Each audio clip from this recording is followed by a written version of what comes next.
Hi, can you hear me? Back there, can you hear me? With the sounds like. What about now? It's better? It's good or it's better? Okay. This one, right? What about now? Okay, perfect. Thank you. If you think you cannot understand me or if you don't hear me back then, you can always come more closely. There is plenty of space in here. But besides that, you are, I will be happy to keep increasing the volume or whatever. This is a hands-on workshop. So, the idea is like to work in teams. So, if we are close together, I think it's better. I'm from Argentina. Okay.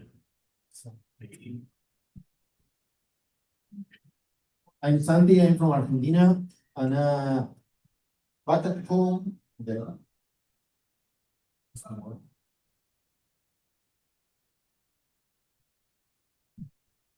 back at home, we are really used to be like all together a lot. I don't know if it's like that in here. I travel to Montreal only for the conference, and I am alone in the conference.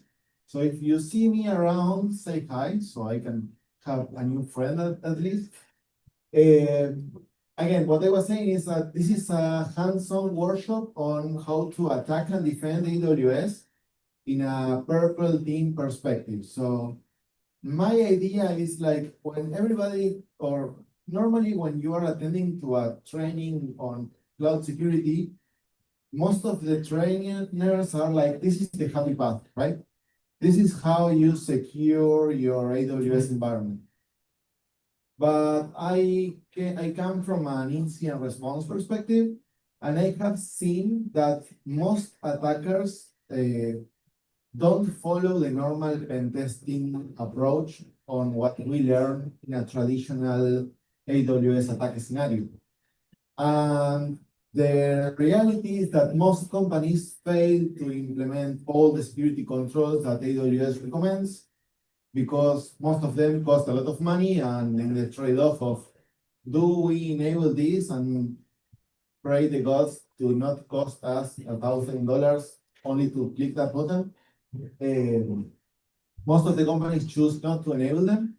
So the main idea of this workshop is to bring you a real world scenario on how an attacker can achieve stuff based on real intel, real attack scenarios, and with a hands-on perspective on environments that you can see in traditional environments, maybe in your company, right? I don't know you, and I don't know how much AWS is used here in Montreal and in Canada. So in my experience, what I try to achieve with this kind of trainings is that I know that most of you have connected to AWS, but I don't know the seniority that you have with AWS. So maybe we have some of you that is like super expert pen testing, and another is like, this is my first time. So I want to bring some content to all of you. So if you feel that the pace is like a little bit slow, let me know. And if you feel that it's like super fast and you are not catching up with what we are like going on, again, ask me the questions. I'm more than happy to stay more time, like with guiding you, especially if you weren't able to do the exercises. What I plan to do with the schedule is like having like half an hour of me presenting, half an hour of exercise, right? In the middle, in those half an hour of exercise, you're going to be able to go to the bathroom. I know that 3 hours of pure content is a lot, but I think that the presentation slash exercise is going to help us make this not as hard, right? Again, I'm Santi, I'm from Argentina, I'm from Buenos Aires. I like mountains, I like photos. I really like traveling, that's why I'm here. I'm sad that I didn't check with more time to be able to stay in here for a longer period of time, because I'm amazed with the with the Canadian landscape. So I definitely will try to come back, right? So quickly, how many of you have a AWS experience? Please raise your hands. Okay. Half. Okay. How many of you consider themselves like a senior AWS engineer? Okay, great, perfect. And how many of you work as pen testing, red teaming, offensive security? Okay, the rest of you work in blue team? Amazing. And who of you is a student and is trying to find a new career, is trying to get yourself in cybersecurity? Okay, amazing. The cloud is not as hot as it was like 5 years ago. If like 5 years ago, if you got like your AWS certification, you we were like instant hiring, right? It was like super fast.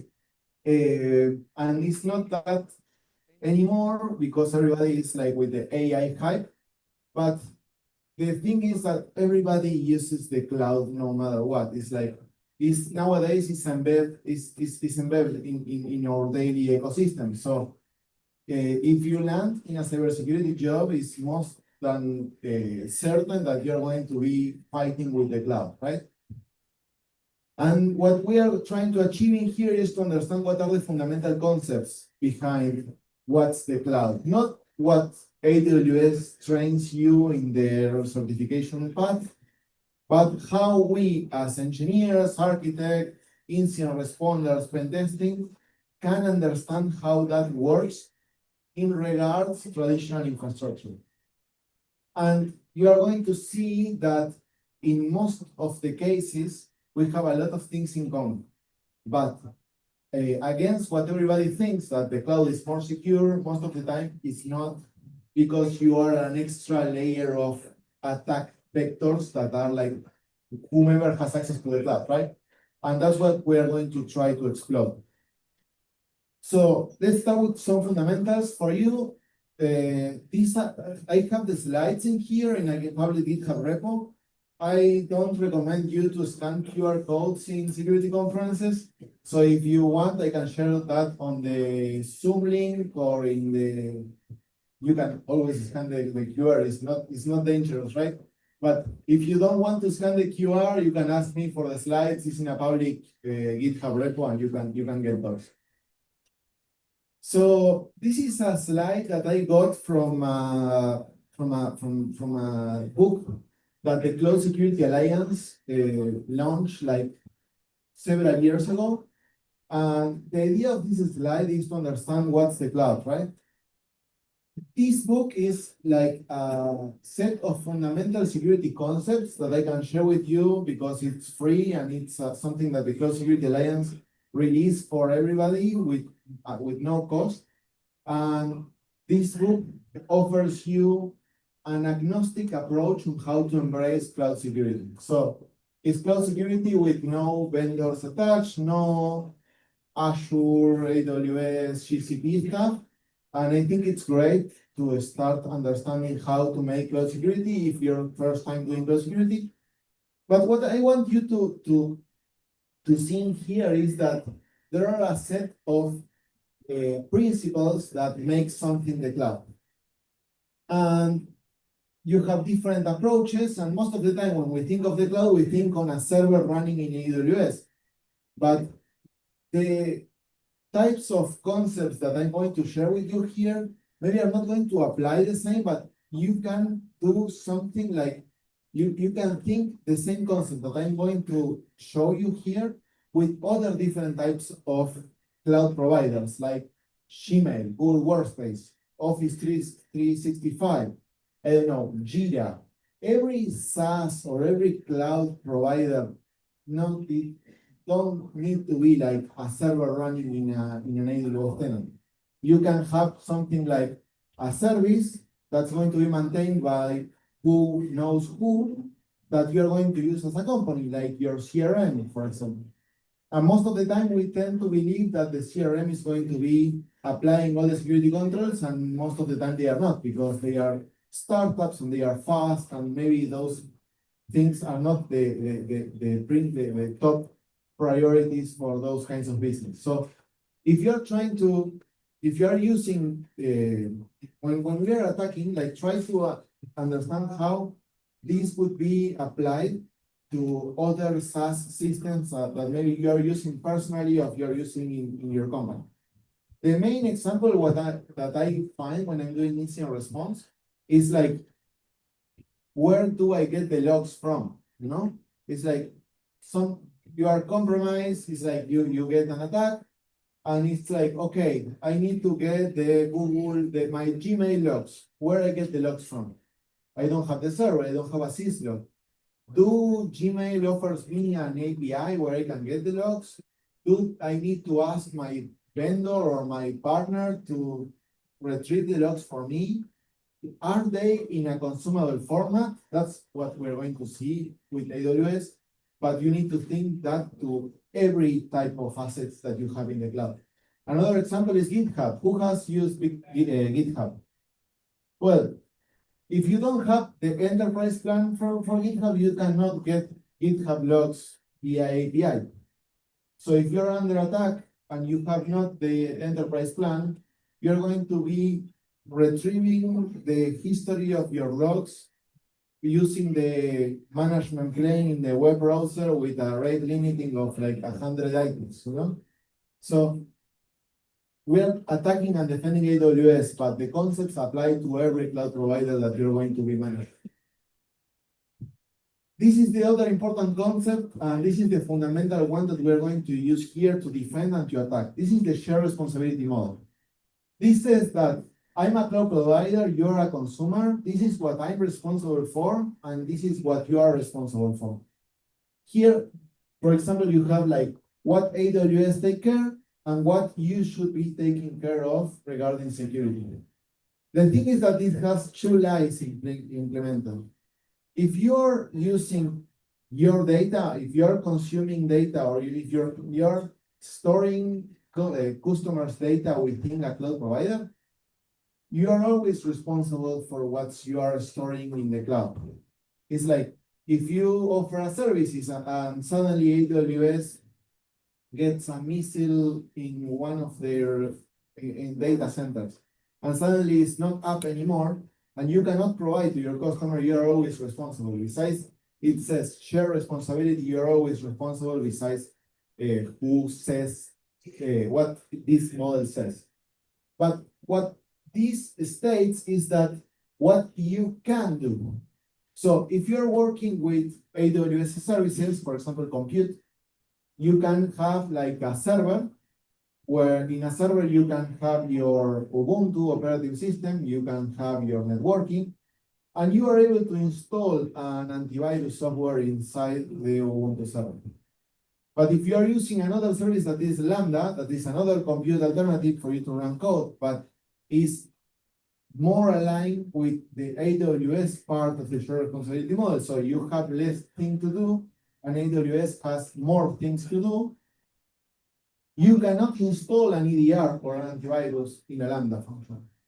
So if an attacker gets to bypass the security mechanism that the Lambda function should be being protected,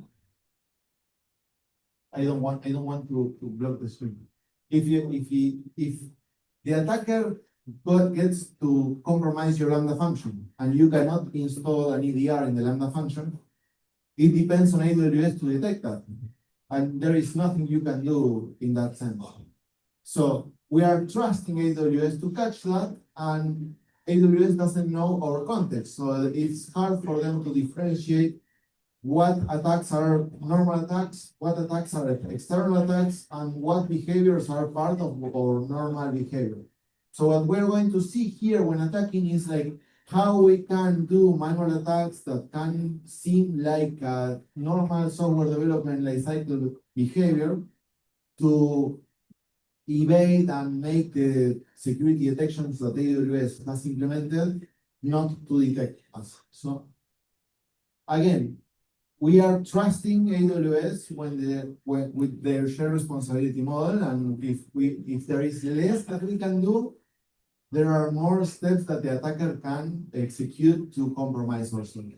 But also there is a reduced exposure layout. So a Lambda function has less moving parts than a server. So there is less that an attacker can do in order to compromise that. So it's a trade-off. If no one is better than the other, what we need to understand is that there is no like silver bullet, not because AWS is handling the most part of the security of the service, we are safe. It happens the same with Google Workspace, right? It's like if you have like a cloud provider for your email, you don't need to manage an Exchange server. Maybe it's easier for you to not manage the Exchange server. You don't need to patch that. You don't need to install an antivirus in the Exchange server. But if the administrator of the Google Workspace got their credentials leaked in a phishing, maybe they can like dump all the emails of your account, right? Again, there are trade-offs. The important thing here is that besides we are hearing that the shared responsibility model is like, this is what the cloud should do, and this is what you should do. We are always responsible on what we are storing in the cloud, what data we are trusting the cloud to use for business purposes, right? The thing is that as we are moving for an infrastructure layout to a software and service layout, the shared responsibility model goes more on the cloud provider standpoint, right? And again, it's less that we are able to do.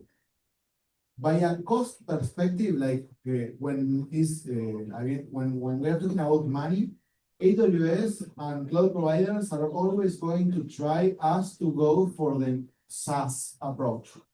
They are going to teach us that DynamoDB, that is like a pure PaaS database, is cheaper than having a MySQL in an RDS server, right?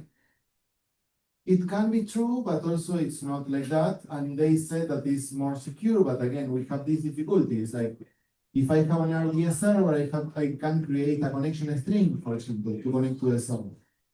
In a DynamoDB, whomever has access to AWS and permissions over DynamoDB can interact with that database, and that can be hard because, for example, if I have a piece of code that needs to connect to the database, I should in a SQL database I can give them the connection string, and they don't need to connect to the cloud. In DynamoDB, they need to have cloud access, right? Okay, this is the last theory part. This is how AWS distributes their data centers around the world. And this is important because when we are learning how to use AWS, we understand that there are regions, right? And we can deploy resources in different regions. When you connect to an AWS account, and we are going to see in the exercise, you're going to see that you can choose in which region you want to deploy your resources. And this is amazing because you can have real assets here in Montreal or in Canada, or you can have assets in Brazil or in the US or whatever. The thing for a security perspective that we need to understand is that our security controls need to be also forced in a regional basis. So if we are enabling logs for security detections, most of those controls are regional. So if I have all the regions enabled, and I am monitoring and I'm generating security detections on North Virginia or in Sao Paulo in Brazil, and an attacker gets to compromise my account and start deploying resources in Paris, I'm not going to see that. So I need to be aware. The best practice is like block the regions you're not using and enable your detection controls in the region that you cannot block. The thing is that in the way when we go to the login part, it's going to be more clear. But the bread and butter for us to execute security detection and monitoring is CloudTrail. CloudTrail is going to allow us to monitor every API call that is executed against AWS. But the thing is that CloudTrail is also a regional service. So if I'm monitoring CloudTrail in North Virginia or in Montreal, and the attacker executes something in Paris, that CloudTrail is not going to have the logs that I'm creating in Paris. But there are services that are not regional or global. So for example, if I execute an API call against the user management plane, the IAM of AWS, those API calls are always going to be logged into North Virginia in US East 1. So if I'm working with Montreal and I'm only storing in my SIEM Montreal, I'm not going to see the IAM management plane API calls.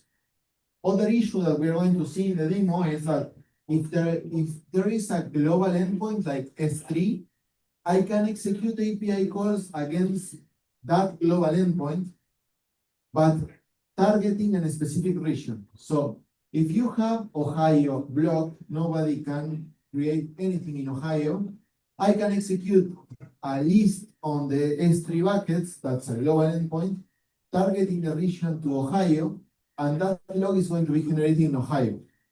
So even though the region is blocked, even though you cannot create anything there, you can still generate these kinds of logs.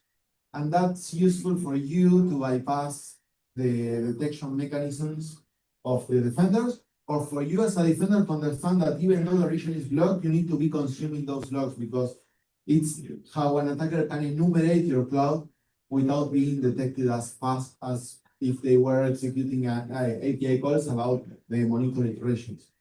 The other issue happens with the login. The login page is also a global endpoint. So if I execute a login via web interface to a region that you're not monitoring, that login API call is not going to be detected, right? So we need to be aware of that. When we go to the detection part, you're going to see this in a more clear way. But most custom detections in AWS work with the specific API calls or with correlation of API calls. And if you lack that core API call that's going to trigger your detection rule, it can be like messy. Also, security detection tools like Garduti, that's like the EDR for AWS, also they are regional and they correlate events in a regional basis. So if an attacker split their attack in different regions, Garduti is going to struggle when trying to understand what's going on within that attack chain, right? So the regional approach is like super easy when you start learning about it, but when you're in a real incident, it can be amazing. And that's why we need to be prepared, right? Okay, are you following me, right? I am clear enough? Okay, thank you. So, okay. Okay, let's try now.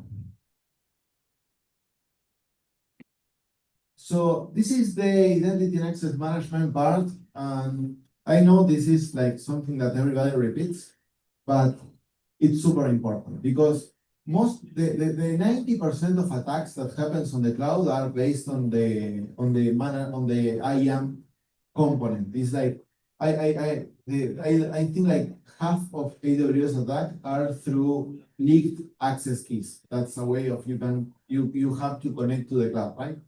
So if we harden this part right, we are like super safe. It's super easy for us to be like more secure than doing other stuff. The thing is like this is really hard to do because we can access the cloud using two types of assets, like IAM users and IAM roles. The users are the happy path. They are easy to create, easy to operate. You can create an access key and a secret access key, like user and password. And with that, you are able to connect to AWS and do everything in a happy way. The thing is that if those credentials are leaked, you are not going to notice until there is something like makes you notice, right? It's like if the attacker gets the credentials and use them in a passive way, it's super hard for you to detect that. In order to fix that, you have IAM roles. The IAM roles add an extra authentication layer, that's the session token. It has a session token with an expiration date that you can set it from 1 hour to 12 hours, whatever. So if somebody has access to those credentials, they are going to expire after some time.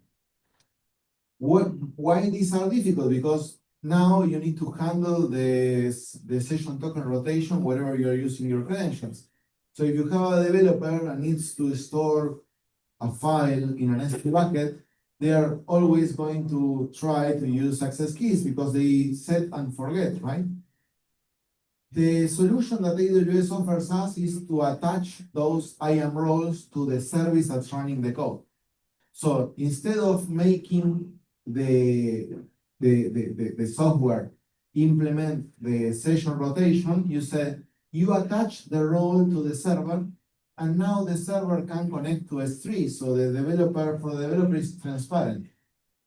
And that's a super clever solution, but the difficulty is like, now everything that's running in the server has access to the S3 bucket.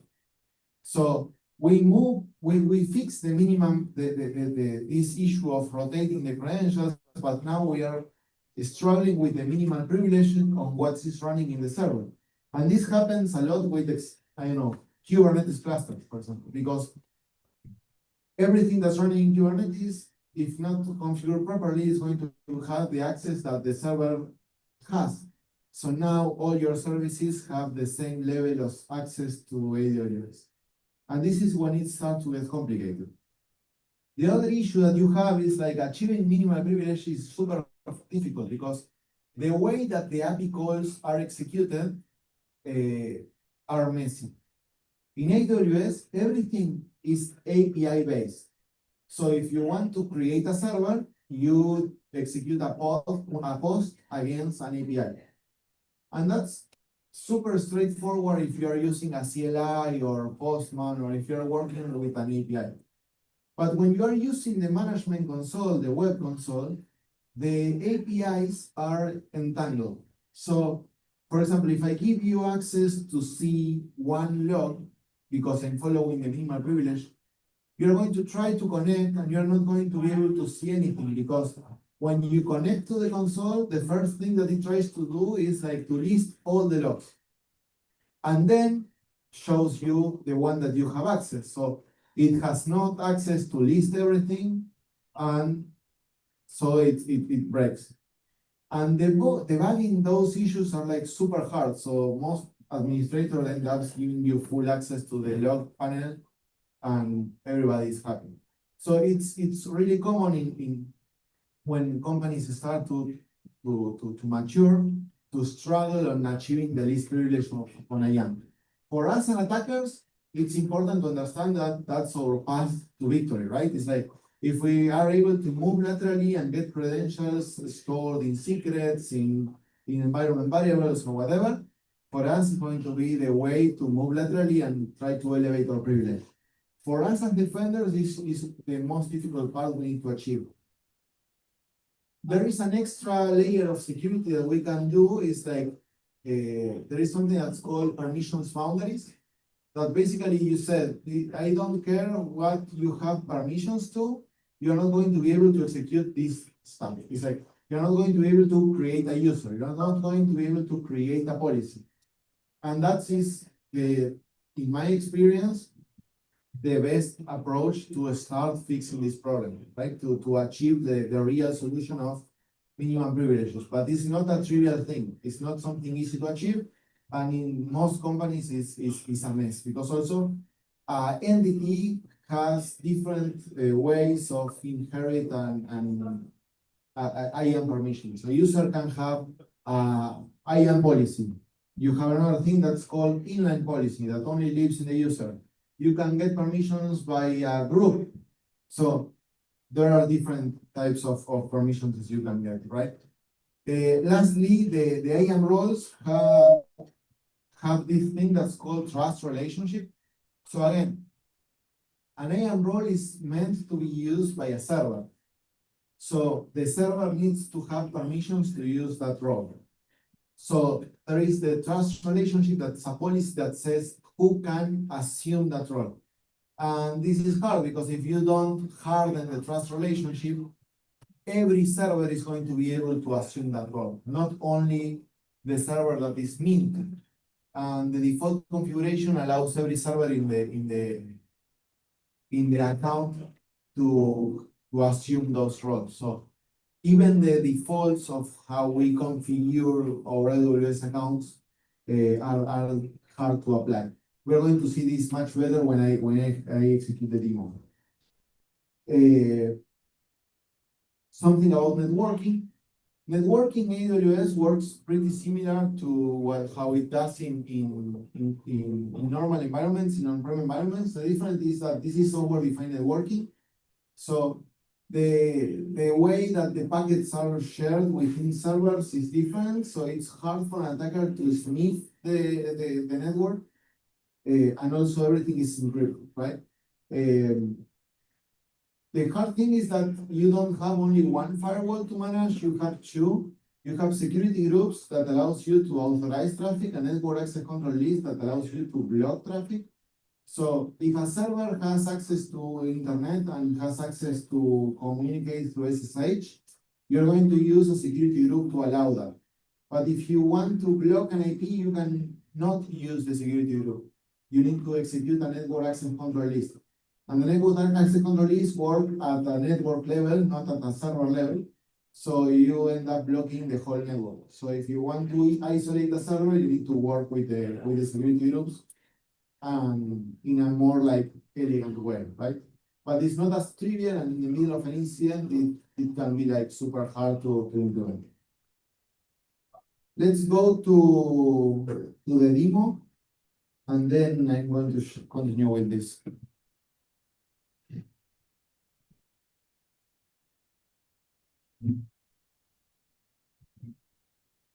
So I told you that the main way of an attacker to compromise an AWS account was using the access keys and secret access keys, right? You can find those credentials in your server, in workstations or whatever, in a file that's called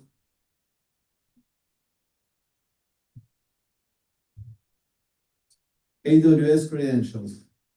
Can you see?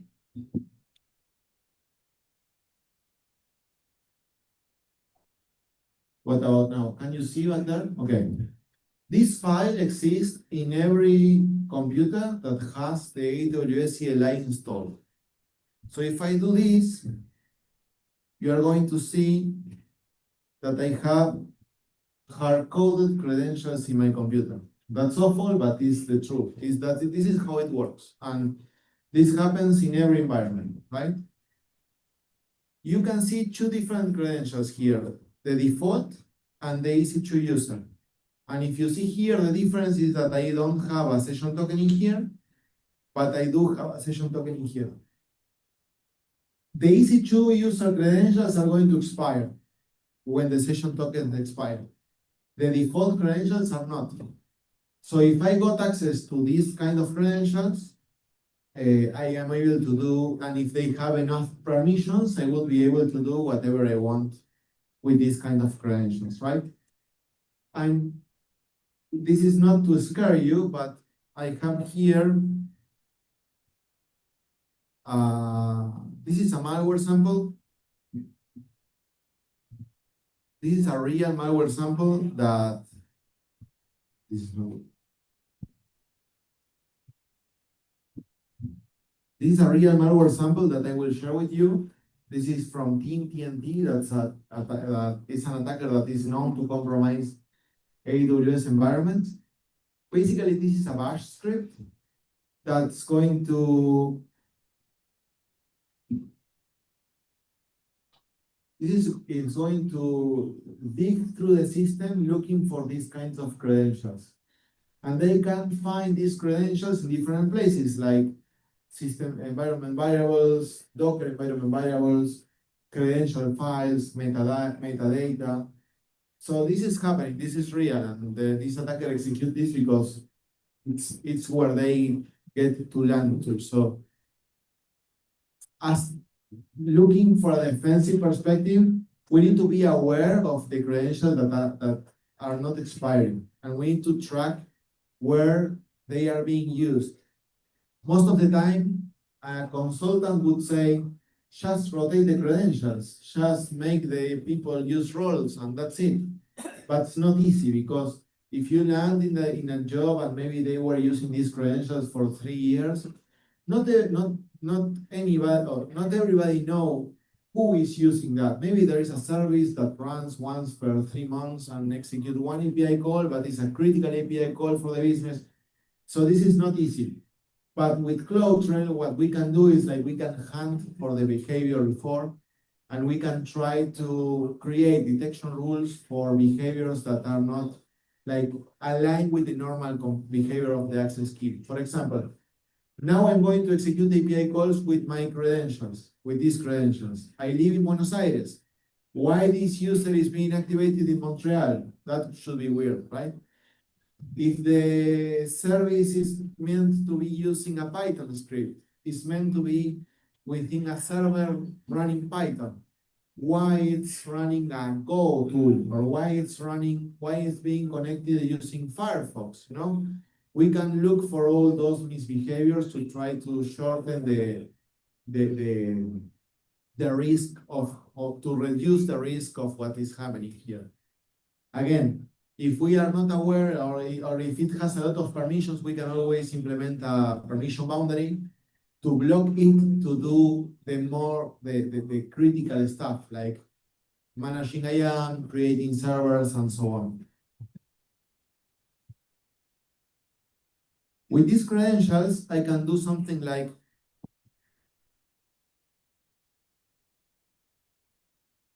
this command, get caller identity. What it does is like a who am I within AWS, right? It's like, who is the user that I'm connecting? Who owns those credentials? The STS here is the API endpoint I'm using.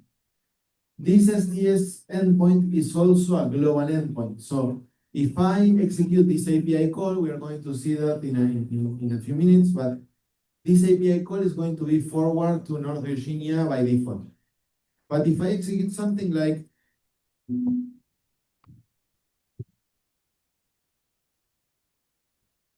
US is true here, I'm going to get the same result, but it's going to be forwarded to another region. So this log, this API call, is going to live in Ohio, not in Virginia. And if I'm not monitoring Ohio, it's not going to work. You have a question?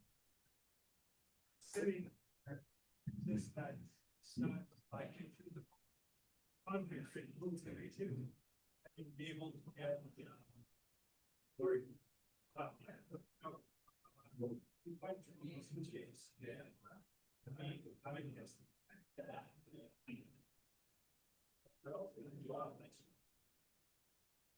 It's not be able to get them.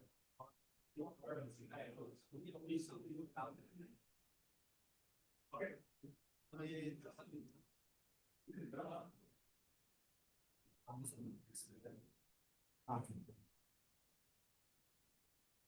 What he was asking was that there is a feature that you can enable in CloudTrail to monitor every region at once. So it's a multi-region trail, right?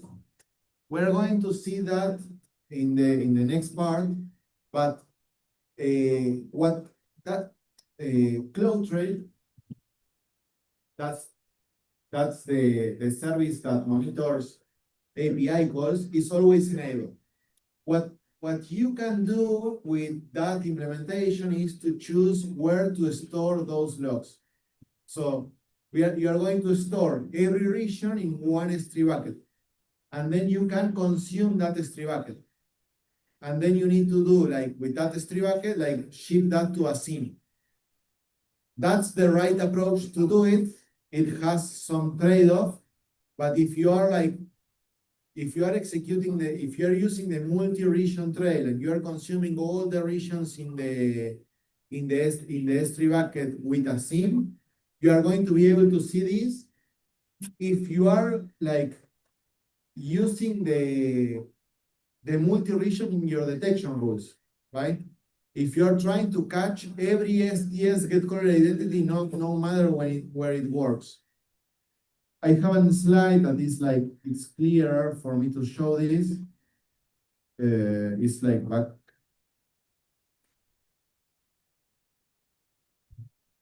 back here. These are all the ways that you can consume AWS logs. But we're going to go there and I will show you how to bypass that also. The thing is that the way that you generate logs and you consume logs is like a chain reaction, right? It's a waterfall. If the attacker gets to bypass one of the early steps, everything is not going to arrive to the S3 bucket. So like this. Also, the log generation in AWS have delays. So you can, there can be like 15 minutes of delay since I execute an API call and it arrives to the S3. But you have other ways to consume the API calls in AWS that are like instant detections. So you need to choose, but it's something that we're going to be after this demo, and it's going to be more clear. I don't want to go there yet. The thing is that keep in mind is that where is going every log, right? Everything I'm doing here, for example, I can do something like S3LS to list every S3 bucket. And this is going to give me one bucket if everything goes well. If I target US is 3, it's going to retrieve the same bucket. There is no US is 3, it's US West 1. So it's going to give me the same bucket, right? So another global endpoint, no matter what I'm doing, I'm going to get the same result, right? So why this is important? Because it allows me to bypass detection. But remember when I told you that yes. Sorry, what bypassed the detection? Was it the specification of the region? Yes, because instance detection works in a region base. So if you're correlating, and you're going to see this in just a minute, but if you're like trying to get, okay, if this user is enumerating my account, you cannot generate a detection for enumeration based on one API call. So you know that you are enumerating using STS, S3LS. So the rule is going to say that you have like these 3 API calls need to happen in order for me to get the detection. But if I execute 3 API calls in 3 different regions, you're going to have 3 different logs, you know? And that's like super crazy because it also happens to Garduti. Garduti is the threat detection tool. And that works on a region base, you know? So it's like, it's super hard for us to track that.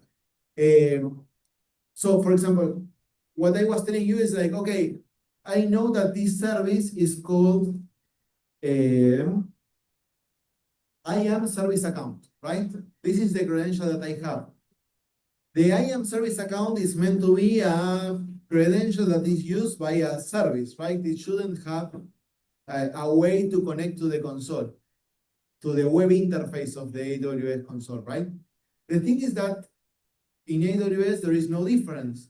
So if I have enough privileges, I could do something like IAM create login profile, username. I will target this one. And I will say password NorthSec 2026.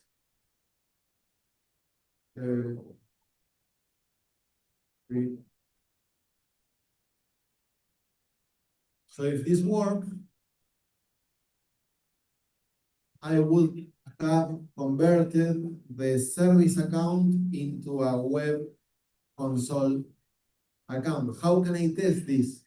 I could go to an incognito window AWS console. I don't have to have the previous password because I am administrator on the AWS. This is the shared responsibility model that I was telling you. It's like, if I'm an administrator, I can bypass most of the controls that are previously implemented, right? So I would sign in, and this is how you usually sign in the AWS console. I think the internet is not great.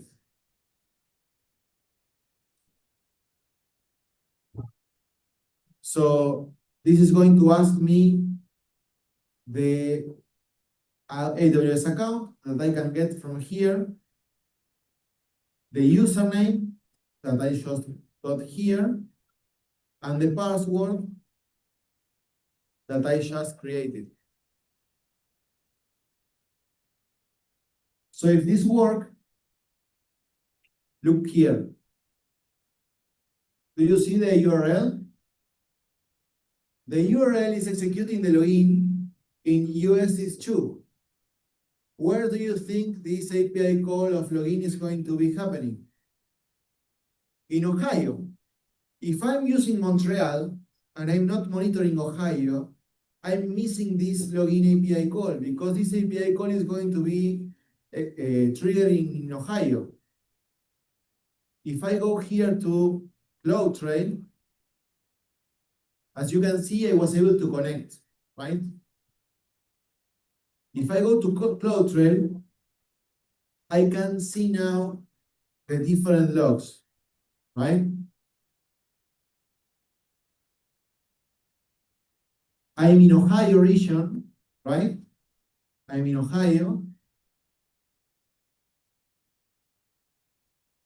And I'm going to see here only, well, no matches right now.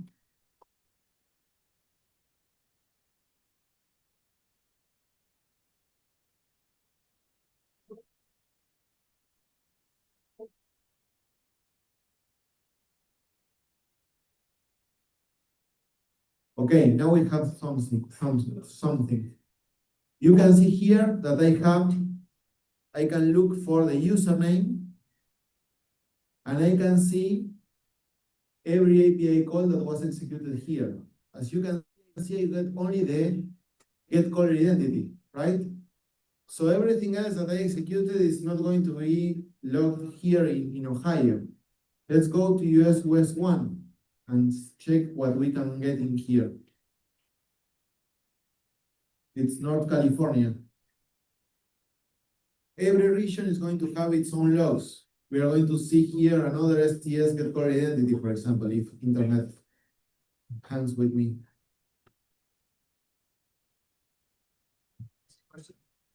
Yes. The idea of making the user as service account a user, is that just an existing option? No, it's for the demo, because now when we try to do some threat hunting, you can see here the list bucket that executed to the other region, right? We need to know the difference between a service account and a user account, because if I go here to the list bucket, for example, we are going to have the CloudTrail log. I can search here for user agent, and as you can see here, you have like AWS CLI.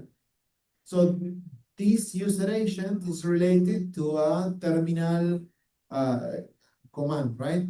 But if we go again to Ohio, that was where we got, where we logged in, we are now going to see a lot of logs.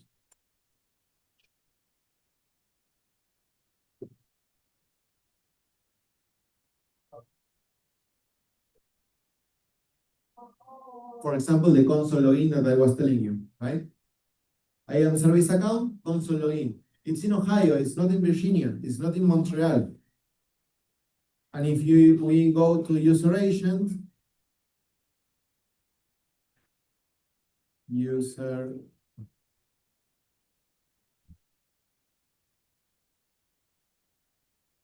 now you're going to see this is a connection from a Mozilla.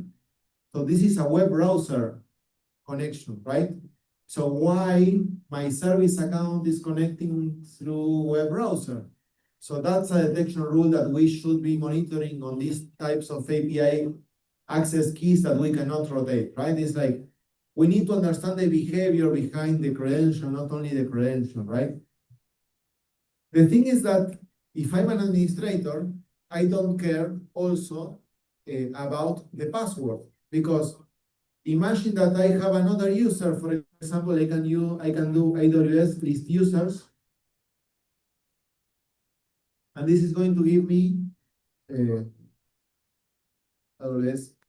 list users, and this is going to give me the full list of users in the account, right? There are a bunch because I made users for you. So we have these training users, but also I have an IAM console access, right? So this user is meant to access the console using the web interface. But I want to use that user, but I don't have the password. If we can manage the management plane, we can do something like AWS IAM, delete login profile, username, how I tell you, IAM console user, and this is going to erase the password of the user. And if I create a new login profile, but instead of targeting the service user, I use the console user, console access, I'm going to reset the password using the CLI. And you can achieve this with databases, servers. You can rotate every password if you have enough privileges too. So these are the kinds of API calls that we need to ban using inline policies. We need to deny this kind of API call. There is no need for any service to do a password rotation on a user, right? So most of the time when we run scanners, we're going to get a ton of findings, but most of the API calls can be tracked and we can like understand how to prevent this. If I go again to my incognito tab, if I find it, I'm going to close this. I'm going to add a new incognito tab, login. We're going to log in again. But when signing in the console, we are going to connect with the user that we just reset the password. So let's go with the account, the username, and the password. As you can see here, I have the US's choose set in the login. I can change this and try to log in to Brazil. But it's asking me for an MFA code. I don't have the MFA code.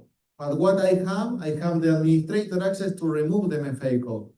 I don't remember the commands, but I have the commands in here. So if I can execute something like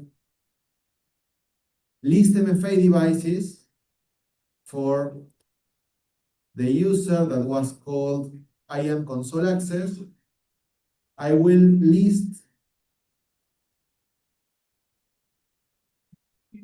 Thank you very much. I have the serial number, right? I'm going to copy this. And I can deactivate the MFA. Again, I'm changing only the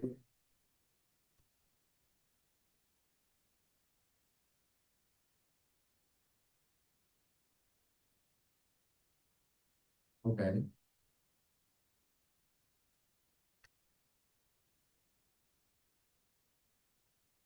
And I need to change the IAM user.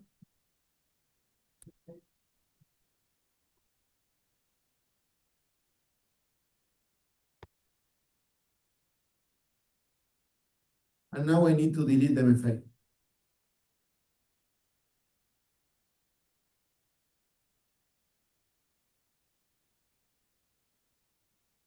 And if everything works, I would have deleted the MFA. So I need to go back. I would try to sign in to the console. Let's change again the region.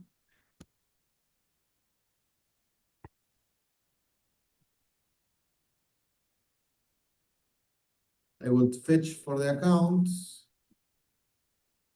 in the STS, fetch for the account, fetch for the username. NorthSec 2026.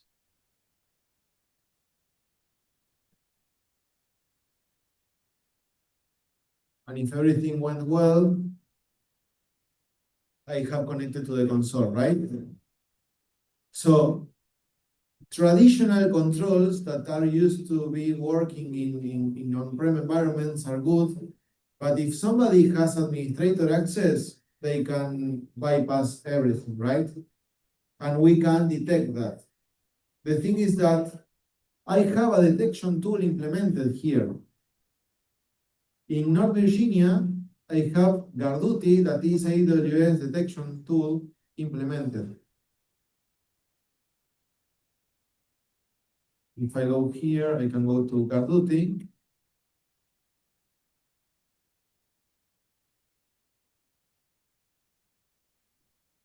And Garduti should be monitoring who is accessing the AWS console, who is deleting the IAM profile, who is doing whatever, right? The thing is that it's possible for them to catch me, but they haven't yet, right? This is a sample finding that I generated before, right? So working with different regions, we can do like super nasty stuff without being detected by Garduti. So don't trust them so blindly, right? Were you able to follow me with this example? Do you want to try? Okay, I have credentials for you. If you want to try, come here. I will share with you the credentials, and you can try to achieve this. I'm going to give you 20 minutes, and you can go to we can go to the next demo that we are going to do something like that, but with a server. Okay. Okay. Feel free to come here, whomever wants to try this.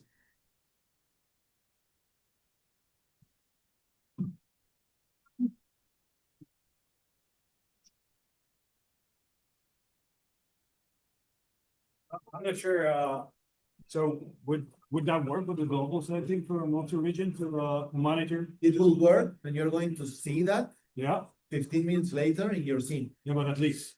Yes, but you're going to see that. Okay, It's like and what about a guard duty? Will it make it for started? Yeah. you need to implement the Ardut in every region. If you have it in every region, you're going to see it. But if you don't have a multi-region implementation of Garduti by default. So You need to guard implement- duty needs to be as well set, because CloudTrail is one. Yes, But guard duty needs to have the same setting. exactly. But CloudTrail allows you to say one-click multi-region, but Garduti does not. You need to enable it Okay. manually in every region. And we were doing that for global signing, but anything that's gonna be using CLI could while specifying region Yes, would be bypassed. yes, but you can enforce the CLI using the global signing with the SSO also. Like you can achieve that, Okay. but it's harder because it's not as fast for the Yeah, developer, sure. you know, But it's at least like- there is something. yeah, exactly. Okay. Do you want to try? Not really. I think I'm gonna go. Okay. Do you have no, what are the next exercise you're gonna do? Yes, Sure, in this- the QR code, there is a slides, I can share with you here. And I have the next slides in there. And I think Okay. this is getting recorded also. All right, thanks a lot. No. Say one, Yeah, are you able to follow? somewhat. Yeah, I lost track, but I'd like to try it out, yes. So what would be an account that I could use? I will give you the credentials. I will give you,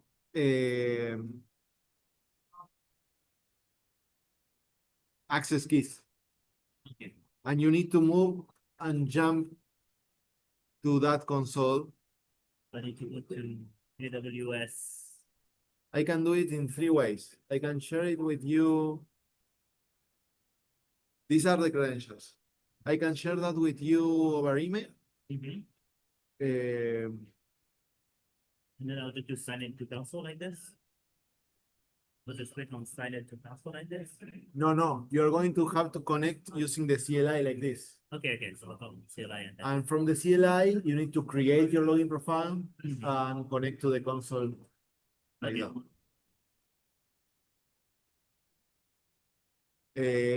Give me your email. This.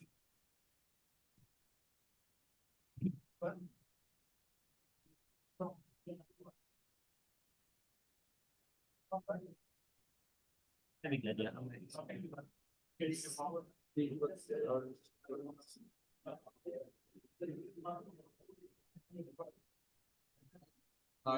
is. Oh, that's. Ready. What? That's the one. You want to try? Yes, sir.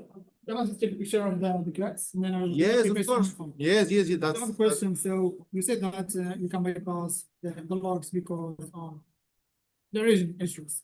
Is there a way to correlate all the logs of cloud on? Yes. You can, that's what he was saying. You can Yeah, get all the logs in CloudTrail like this yeah. in an S3 bucket. And from the S3 bucket, you're going to see every region. no? And, okay, makes sense. And then this is including every region. Yes, every region, Nice. and you ship this to the SIM, and then you correlate that. Ah, The thing is that most of the time, people don't ship every region because it's cheaper, you know? okay. Second question I do have, I saw you will be able to convert from the key to password. This is I will give you this is the command. It's like, you do like a get caller identity, then you do a get login profile. I'm going to set the login profile. Create login profile is the one that creates. Okay. Delete is the one that delete. And get the login profile is the one that lets you know if it has a password or not. Is there a way to convert from password to get a key or please? Yes, but You can- once you, from the password to a key, you need to do that from the console, because the password is for the web console, no? But That makes sense. but you, from the console, it's like just how I did with you. It's like, you can add a security credential in here, Yeah. but if you get from the credential to the AWS console, you can check to add yourself another set of credentials. Makes sense, thank you. Hi. You wanna try? Are you able to follow? Yeah. Amazing.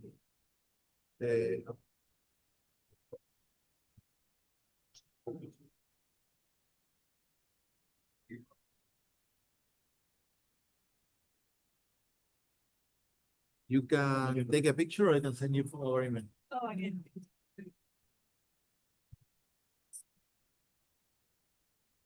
Thank you. Oh, thank you. Okay. Number 4.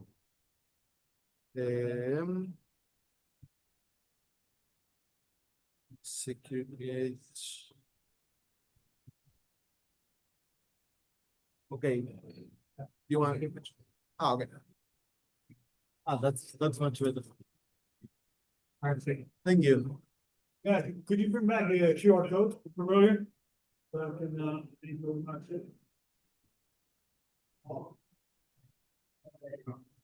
Okay, I'll take a look at it. I really like the, Thank you. You can reach me. I think my email is in the GitHub repo if you need something else. okay, But I will be around. I'm going to be here tomorrow. all right. Feel free to catch me. Do you have another, I have a presentation tomorrow at 5 p.m. okay, The last presentation is mine. all right, see you around. Thank Thank you. you. Hey, how are you? Good, you. Doing good. Are you able to follow? Yeah. Okay.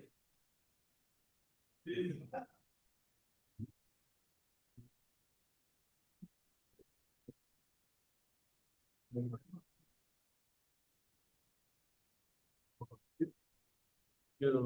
want, I can send it you via email. Good. Okay. Hi. Yes, of course.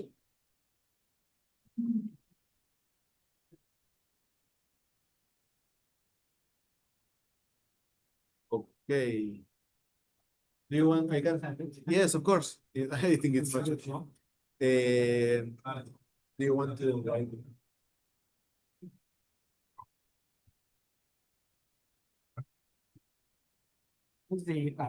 Ah,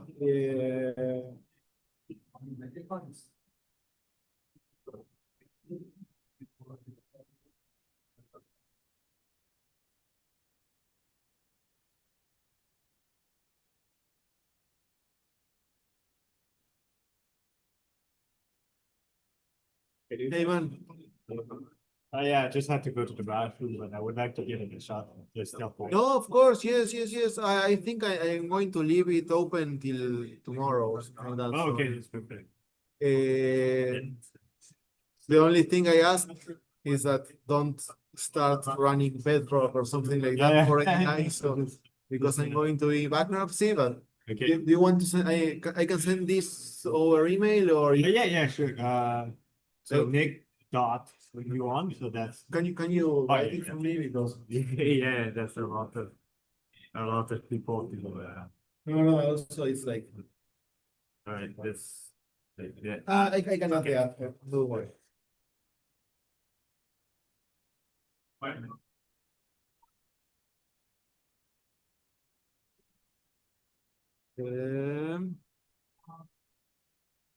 Okay.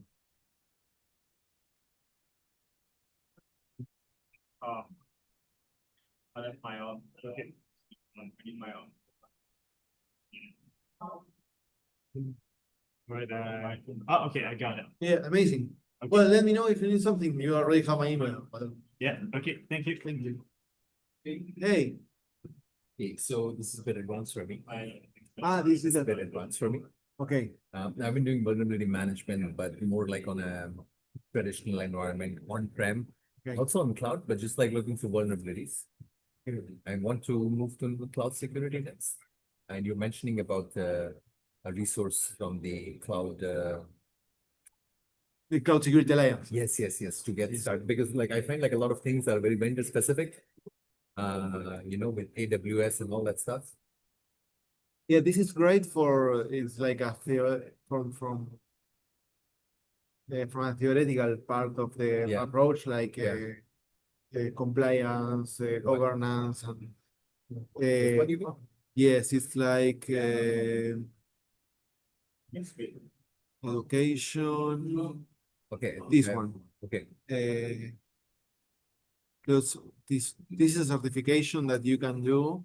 But you can't jump directly to that, like without understanding. Yeah. Can you? You don't need the training. It's like the resources are free, Okay. but what I can do is like, Yeah. do you have the in my repo? Okay. Here I have the slides. I Okay. can add to the repo also the material. Okay. So you can download it from there if you want. So this links to your repo. Yes, this links is to my repo. So I'm just And- going to take a. And then I can download. This is the prep kit, so I need to log in or whatever. But Yeah, no worries. But I can share the material in the repo and you can get it from there. Yeah, okay. Do I need to, how do I get to your repo? Is it on the website? No, it's if you scan the QR code, you're going to see the slides. It's public. I haven't scanned it. Ah, no, okay. Sorry. Okay. Ah, good.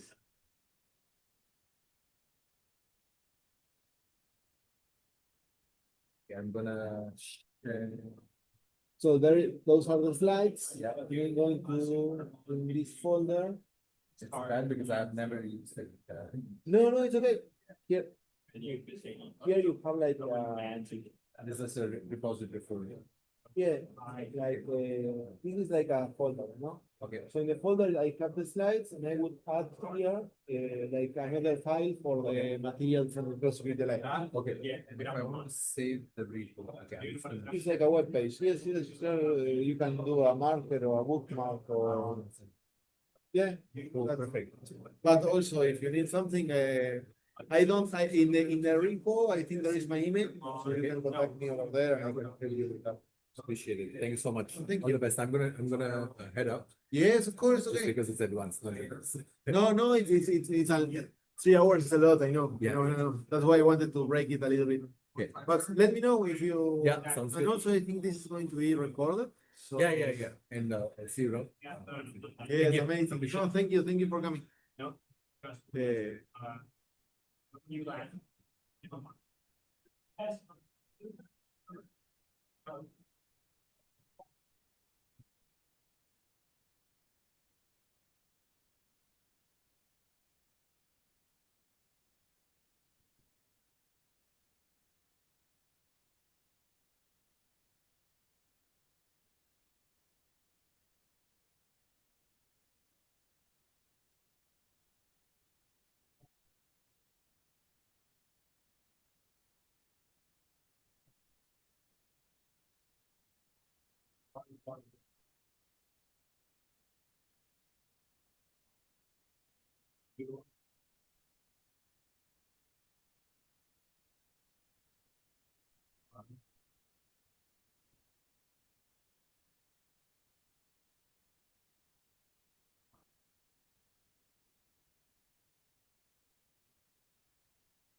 We all 32, so. Okay, these are the commands for the attack that I executed.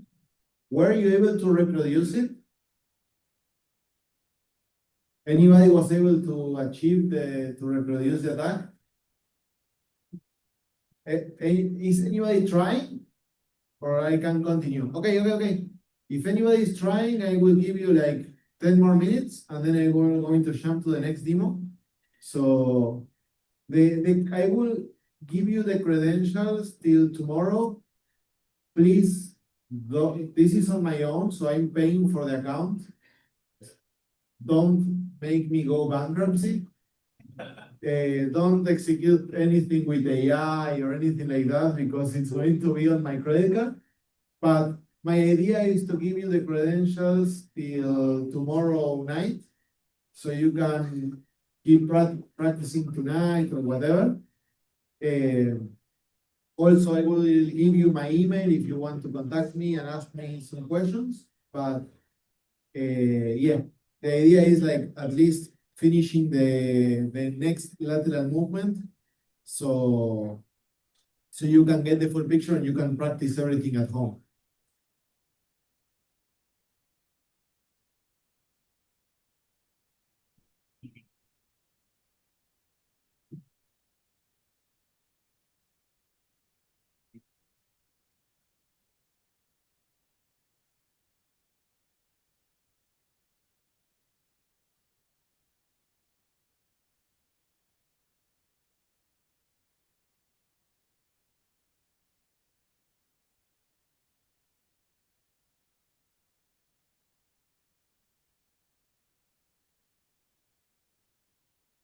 Anyone?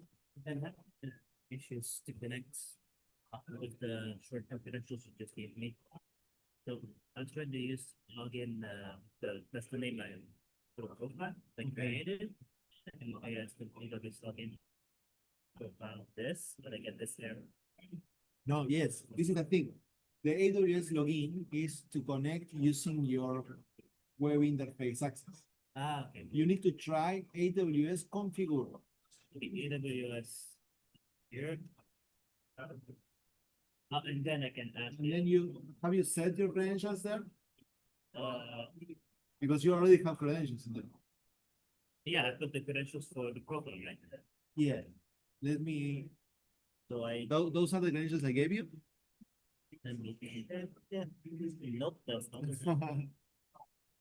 Who marked those credentials, though? I think that's for something that's access key ID. Oh, it's okay. Okay, so I do this. Secret answer. Okay. Yes. This region is Leave it default. You can set it JSON. Now you can do AWS STS STS. get Get dash dash without space. Dash color color dash identity. and then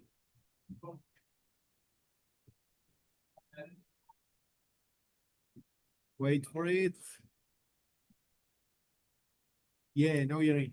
Now you can execute commands. okay, thank you very much. No, it's a pleasure.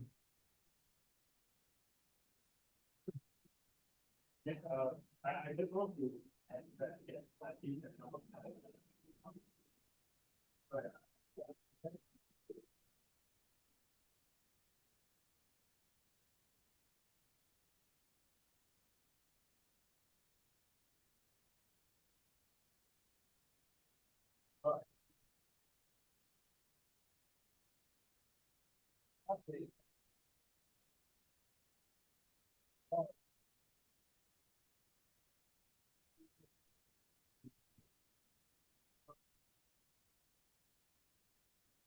Oh, okay. Wrong. Because Yes, you're getting my channel. oh, they saw yeah. Whatever situation.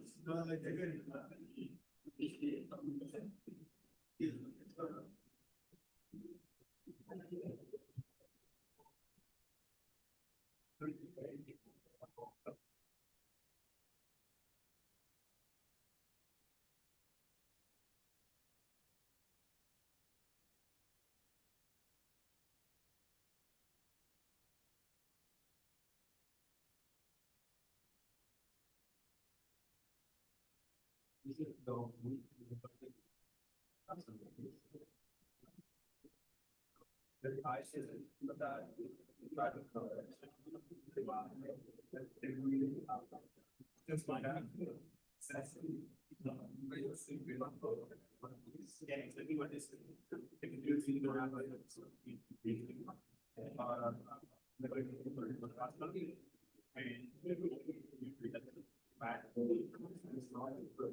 This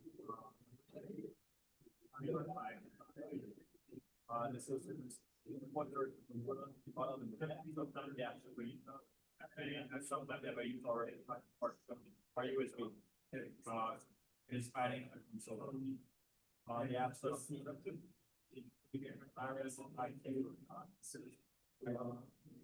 action method, yeah, it's almost yeah.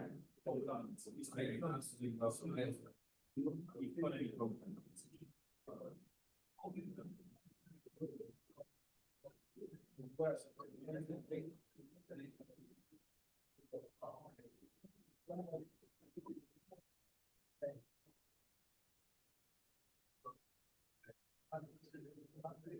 are you doing wrong?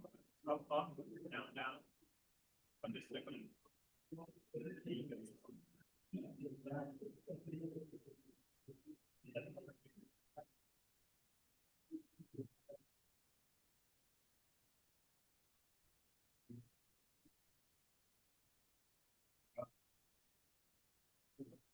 Yeah.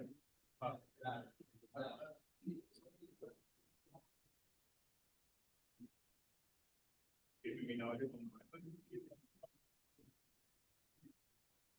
Well, by the lights, it looks like it's trying to cost it. well, you are anywhere.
Yeah.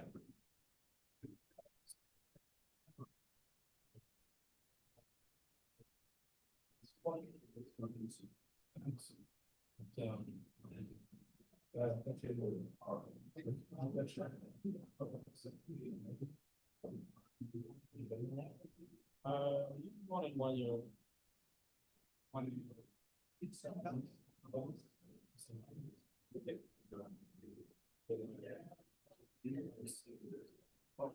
Yeah, I started.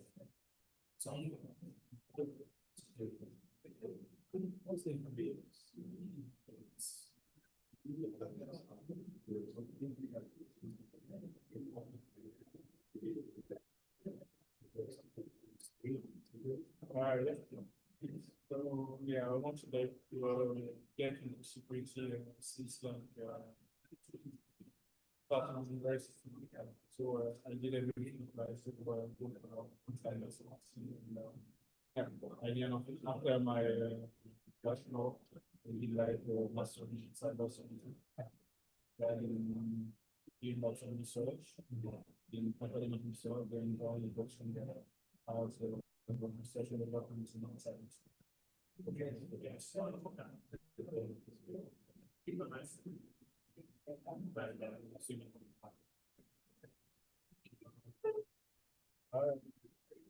So I start seeing like the competition, quality,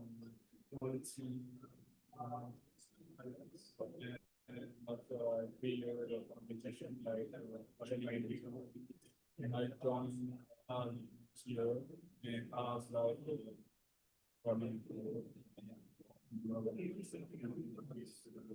it seems this is my first time here. So, it used to be interesting. And workers who create about of the organization, intersection train, that and about like really from this first, I think that the village, like the community, needs maybe 4 or 5 levels in finance. So before that, we didn't have like the community like going or whatever. Some people wanted that, so they decided that John management on again. Yeah, I mean, it seems fun. I just looking around and having a good.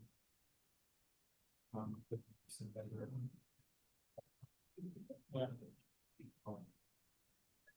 Last year, we had like more sponsors. The sponsor like Commune, was like a lot bigger, but like we had like more stuff in there and the more communities. And I guess I don't know if it's like less sponsors or like different type of sponsors, like less technical, but also like everything is generally that yeah, it's kind of interesting. I've been saying to my company, last year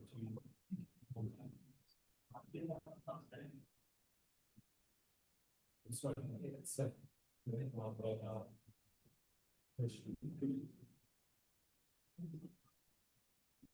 This is just the way it is.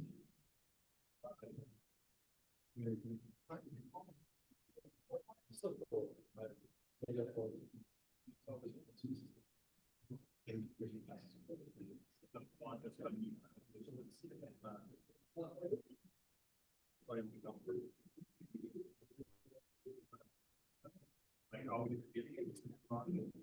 Okay, do you mind if we continue with the next exercise? Again, these exercises are chained.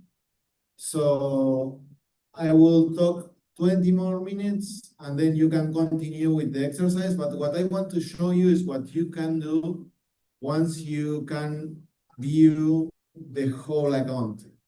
Again, I will be enforcing this concept as much as I can. The thing that if you have access to the IAM, you can do a lot of stuff. As we just change a user password or we deactivated an MFA, we can do other stuff like, for example,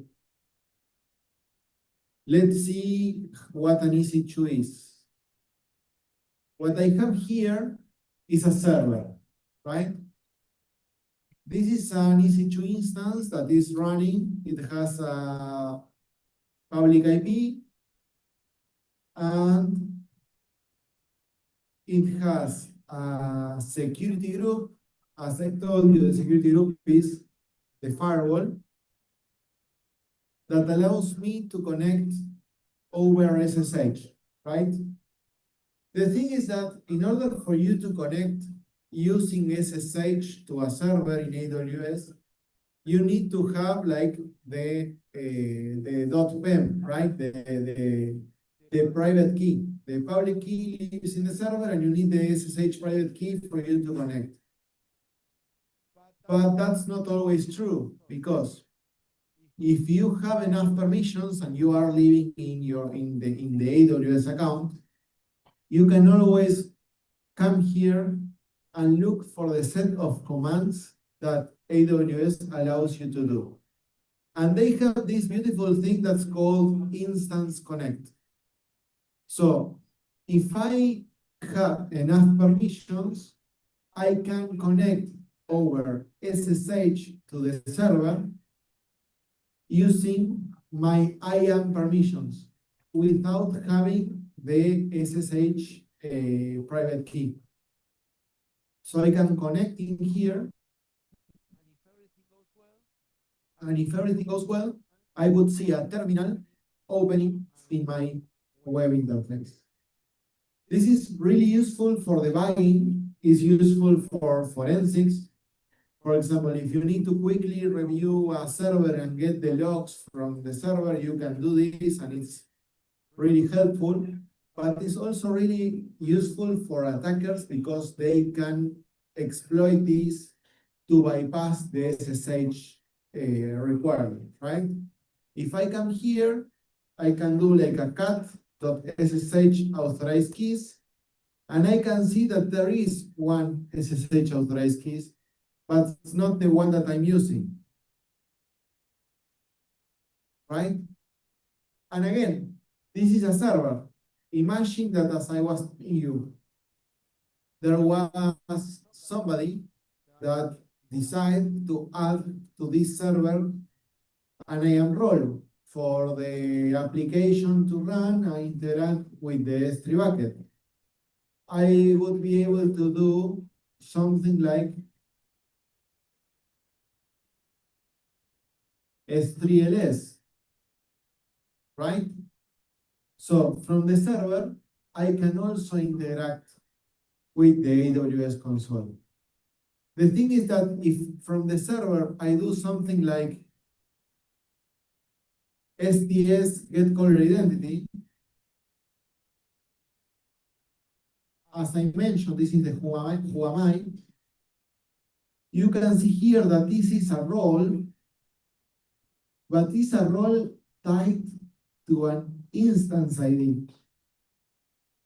If I were trying to do forensics of these API calls, the logs that come from this server, I am going to see them like this.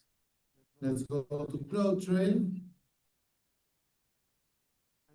And I'm going to see the events tagged with a username that is associated with the instance. Let's look for username. I am going to look for this one.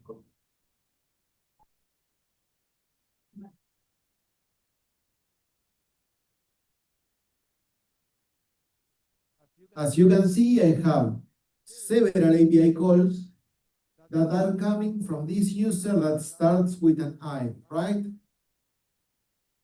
If you're under attack and you see API calls being made with this user, your instinct, being an incident responder, is to go to the IAM and try to understand what the fuck is that user, right? It's like, the thing is that if I go to the users,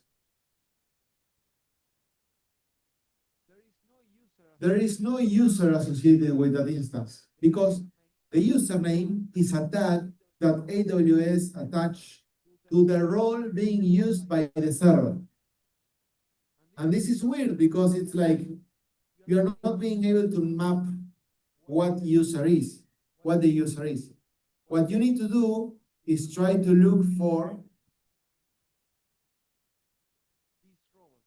this role, the EC2 training role. That's the entity that is executing the API calls against your tenant. And this is where it starts to get messy because you have IAM users, you have roles that look like user, you have roles that can be used from servers. So it's not trivial at all, you know? Servers in AWS can interact with the metadata that they have on their own instances. There are a lot of information that an application can get from a server in order to work in a more efficient way, like the public IP, the instance ID, or the temporal credentials that the server uses to communicate. There is this thing that's called instance metadata that you can retrieve it executing a curl or a wget against this IP. This IP exists in the server and is a local IP and is enabled in every server in AWS. If the user allows the server to have a role, I can contact this endpoint, security credentials, role name, and this is going to give me something like this. What is this? These are the credentials that the server is using to communicate to AWS. What we can do is to steal these credentials and store them in my terminal as I did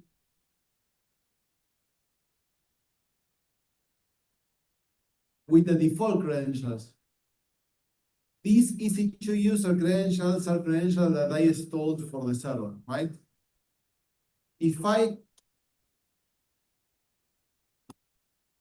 would execute an STS get caller identity with the profile EC2 user, we are going to see that the API calls I am executing are being executed from a user that is attached to the server. So an attacker that gets to land to my server exploiting a public web app through the lateral movement with the IAM that I executed just before, if the server has permissions, they can get those and use this. The advantage regarding these permissions are that those permissions are like temporal credentials. So they are going to be able to use them for a short period of time, but they are still going to be able to use them. And the difficulty for me is that I don't know by default who is going to be using these credentials from. It's true that if I go to CloudTrail, I can easily get the differential because if this is a role that is meant to be used from an AWS server, and I go to the event history, I try to search using the username flag that I just showed you, I'm going to see API calls that come from different source IPs. I think I can add here this one. So if you look at here, we have different sources.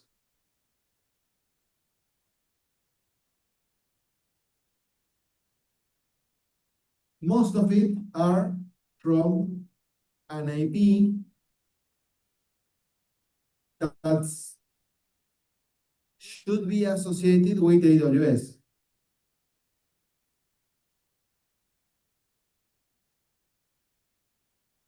So if I search for this IP origin,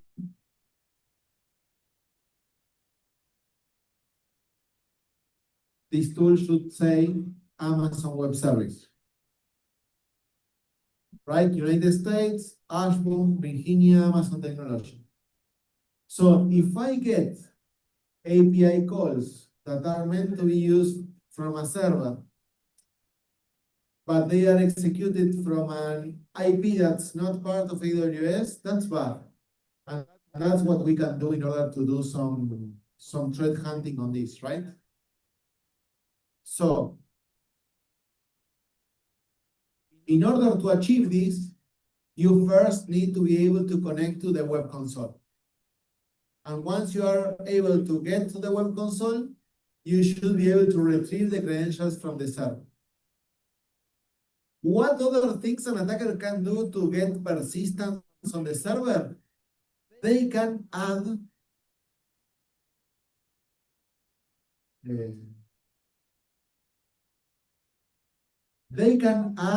their public SSH key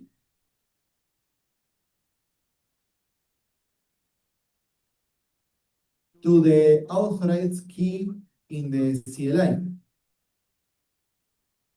So I do something like nano authorized keys.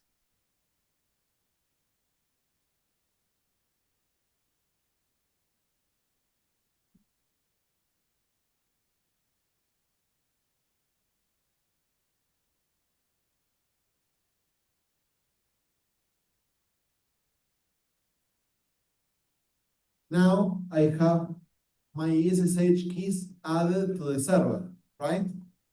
So if I know what's the public IP of the server, I should be able to do something like ssh.e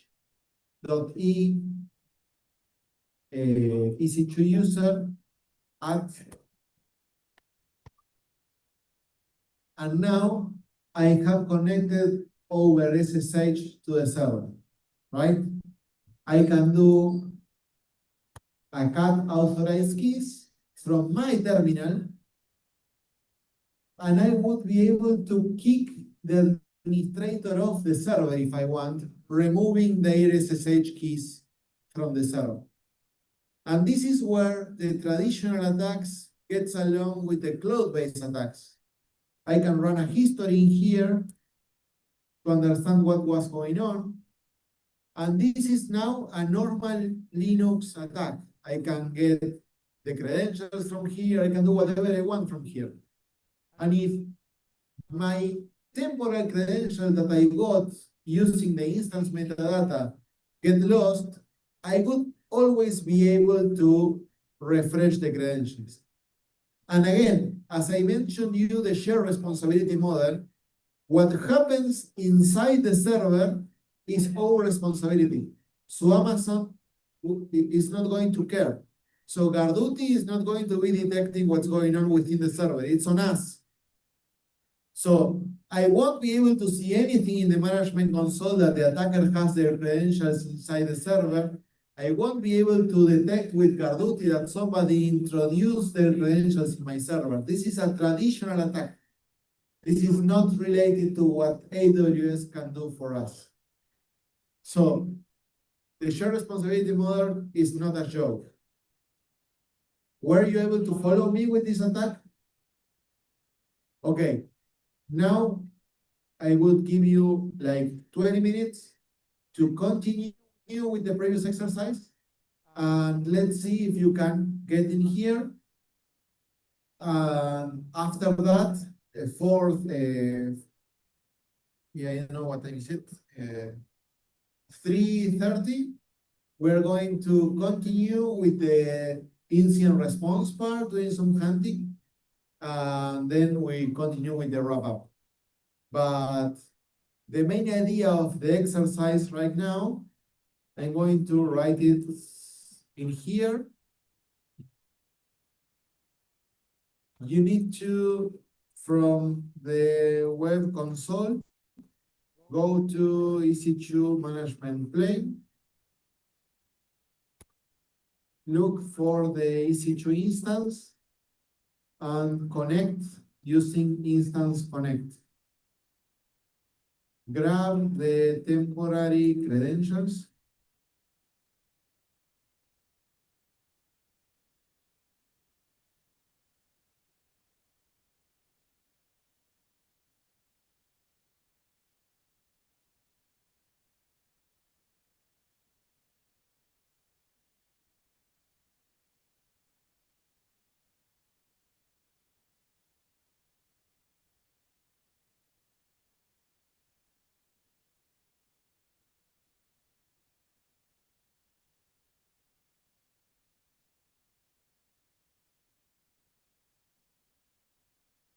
So this exercise finished when you can use the server credentials from your computer.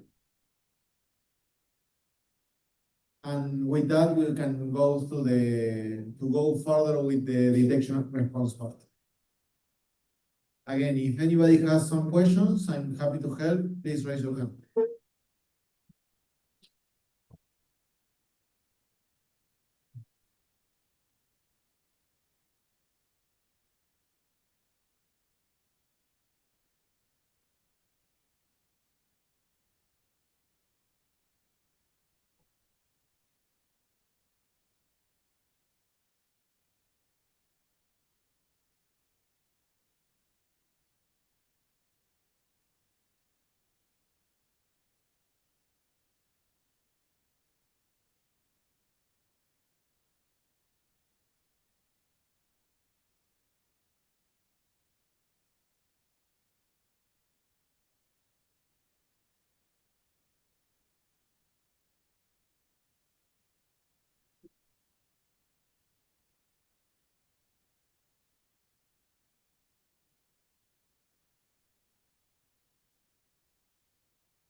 It's late. You are getting a not sunshine in the air, right? This means that your user doesn't have a button. So you can just create a Okay. So but try to create a file.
Right now, we're, marketing our down apps and research and all.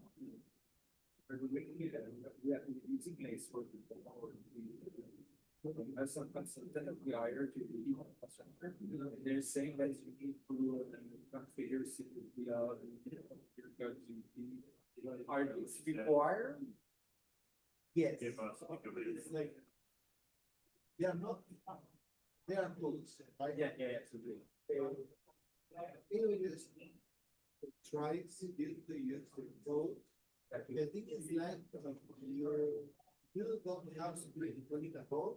Yeah, they make sense, but it depends on the problem. Right, if you are using the software. Yeah, we have offer. Balance the raw payments. Yeah. Stuff. Yeah. So you don't use the cap, you use cross. It depends a lot on what you have. Okay, so I do want, for the food that is always like, there are two tools that are always like, needed, that are very trade. Yeah, for sure. Because you need to keep it. It's like super expensive. Yeah. Maybe it's more expensive for you to maybe grow loads than having all the tools of the AWS tools because it's like super.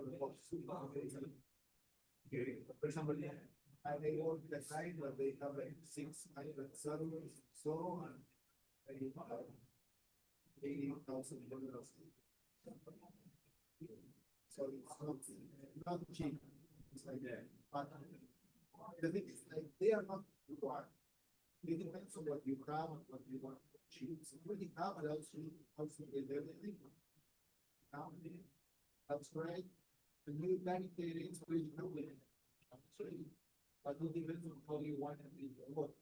Because you can choose it. And then it's the responsibilities you have, and then should be the that will be very funny. Yes,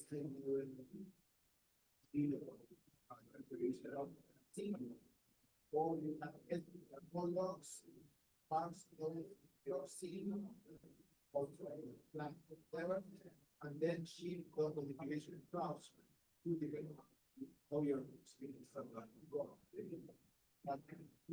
The text side, they're mostly the same, they're using Scipio or. Also, you can't with. Okay, the function expect to.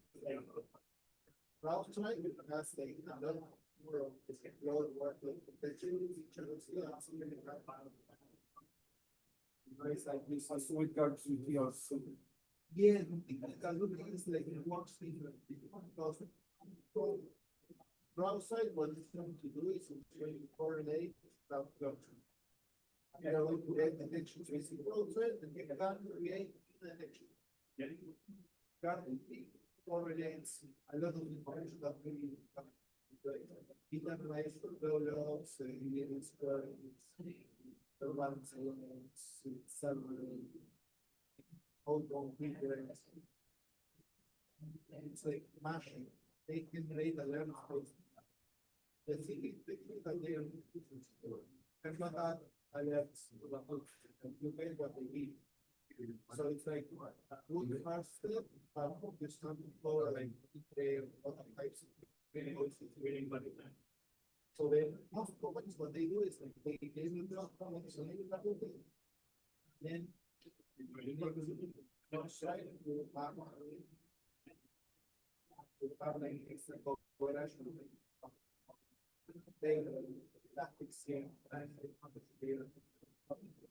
and then there are a lot of tools that we comes down with respect them, management, you can be wrong. Yeah, what kind of what we get. They know it, so it doesn't make sense to you. Maybe you can see that this way.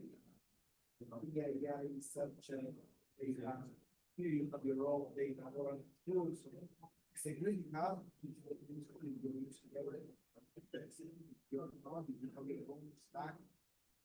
The rest of it is like what's your main source of those for your lecture and try to share it with them. Yeah, but there's a lot of pieces there. Yeah. So I guess enabling cloud trail that would fit all my region, like we just show us, that's a given. And card utilities That, you can integrate those in cross drive. and then work on browser. And there is another service that is super useful, to know. Yeah. And with that, we can build the relation. You can start setting up the here now. Those three services. Then you need to check what the issue outside there is. Charging. That's. Okay, so maybe the part that is not required is CPTR. It would require sense when you have cost. What do you think? What's your opinion? Would keep it or? Of course, it depends. It depends on. It's like, it's an extra problem. What's going to give you?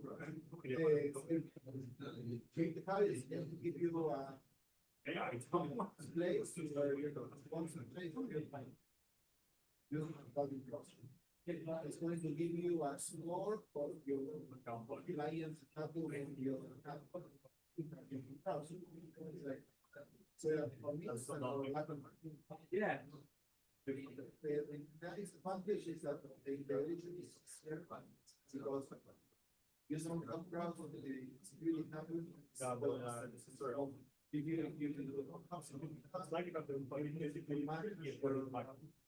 can do to ship everything to your website.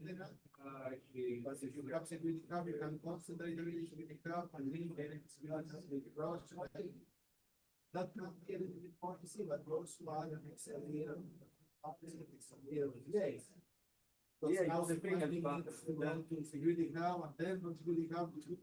So it's actually my approach and try. I already use security hub if they don't have anything. But again, I don't like the consultancy. They say, it's like, but also it's like, understanding what's the.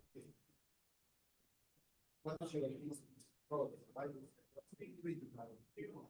how is your.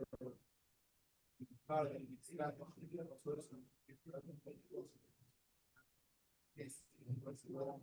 And what they that they want on themselves, what they want to do.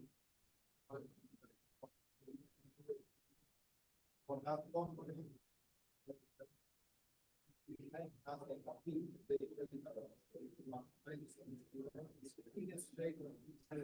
But you can see, and they need to. Only those from taxes. Okay, we are going to give them. Yes. Pretty. Yeah. Yeah, it's also like us. Yes. Application, very important application, small footprint, but really. Yeah, I'm curious. The US next one. No. It's a CNAP. It was really hot like 5 years ago. It was top of the game, but Fortinet will buy them. But there's no evolution in the last 12 months that much. No, so I was curious if you had a comparison between CrossStrike and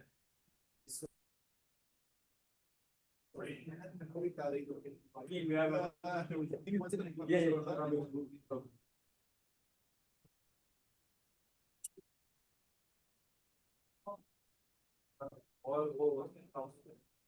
what do you think? But c'est garde en plus laisse ça marche c'est pas mal l'expérience les années parce qu'on devant l'implémenté j'ai pas parlé de deux mais genre j'ai envie de fixe à sur le que j'espère que la ville va avoir les gardes santé dans le web, quand je peux pas encore. Ben, moi, je dis, pour la seule chose possible, c'est moi, j'ai quelque chose dans le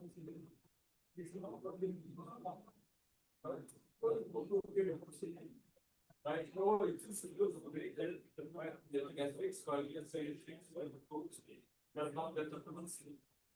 That's also express good and was request extend the CNN my ground after it's actually that's what it is.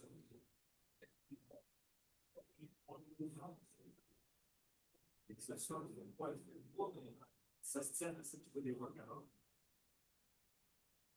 See, really see. Il est toujours un peu mal il va essayer alors, c'est c'est parce que c'est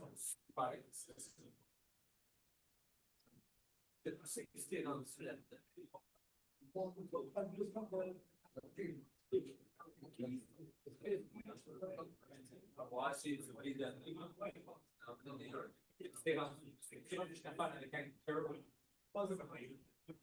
Parce que c'est ça que je veux voir, parce que c'est un thing qui est tout le temps dans les rapports. Puis je veux voir l'action. Qu'est-ce que tu vas faire de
Yeah,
How far I feel like there's something we're supposed to solder.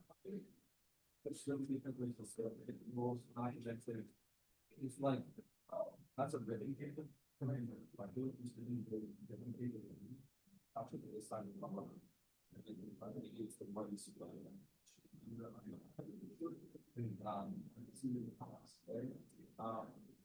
I'm trying to show up in my so you don't like don't even text to the mic.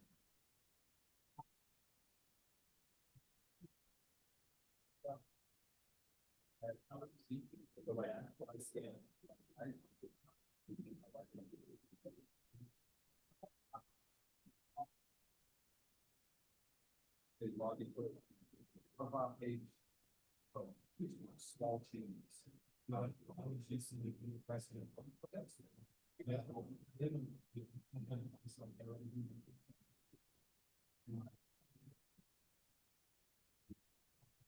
Actually, like, I'm sure some of the workers are going to do this right now. But don't find it. But yeah, just like, it's what I'm.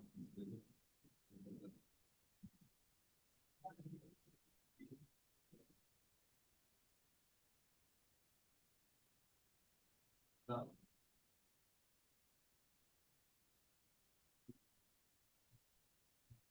Yeah, you get changed, like, wow, you stay in the problem for a little bit, yeah, I'll get you like, first.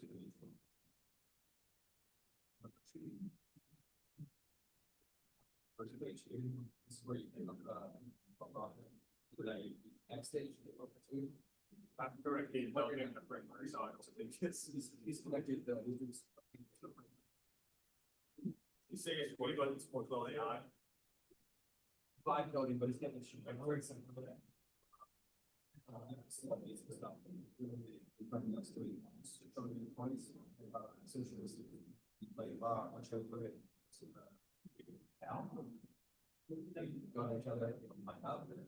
Social point. So once you point out, it's simply like someone sponsors something. So you feel really on this. It might say, I literally like, don't touch the brains. Yeah. I think once all those are two, which I'm pretty sure you can. When it came out, they like, it's going to be a fun application. I honestly think that this.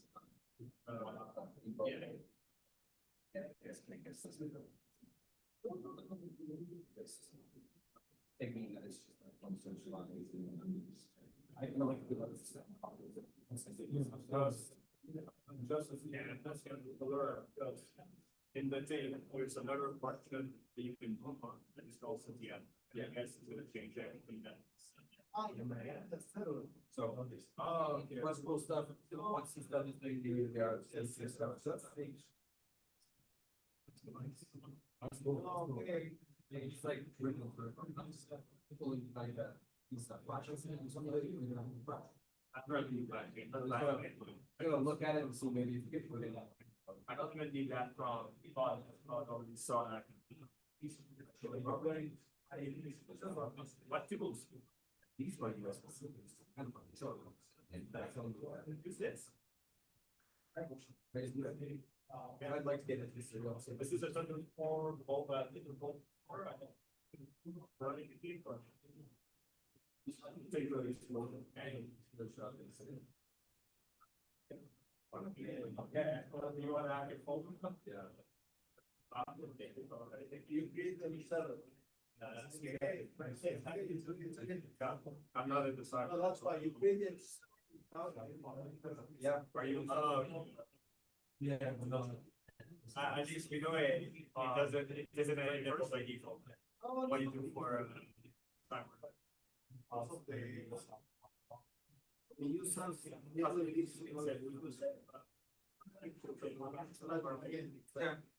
I don't do that.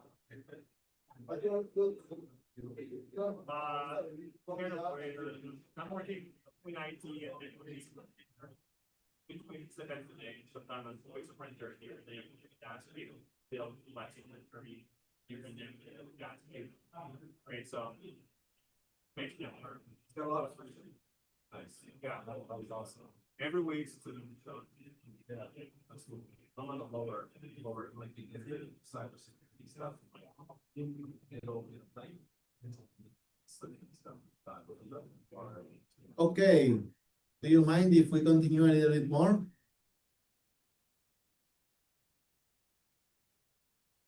let's go with the detection response part, right? Um,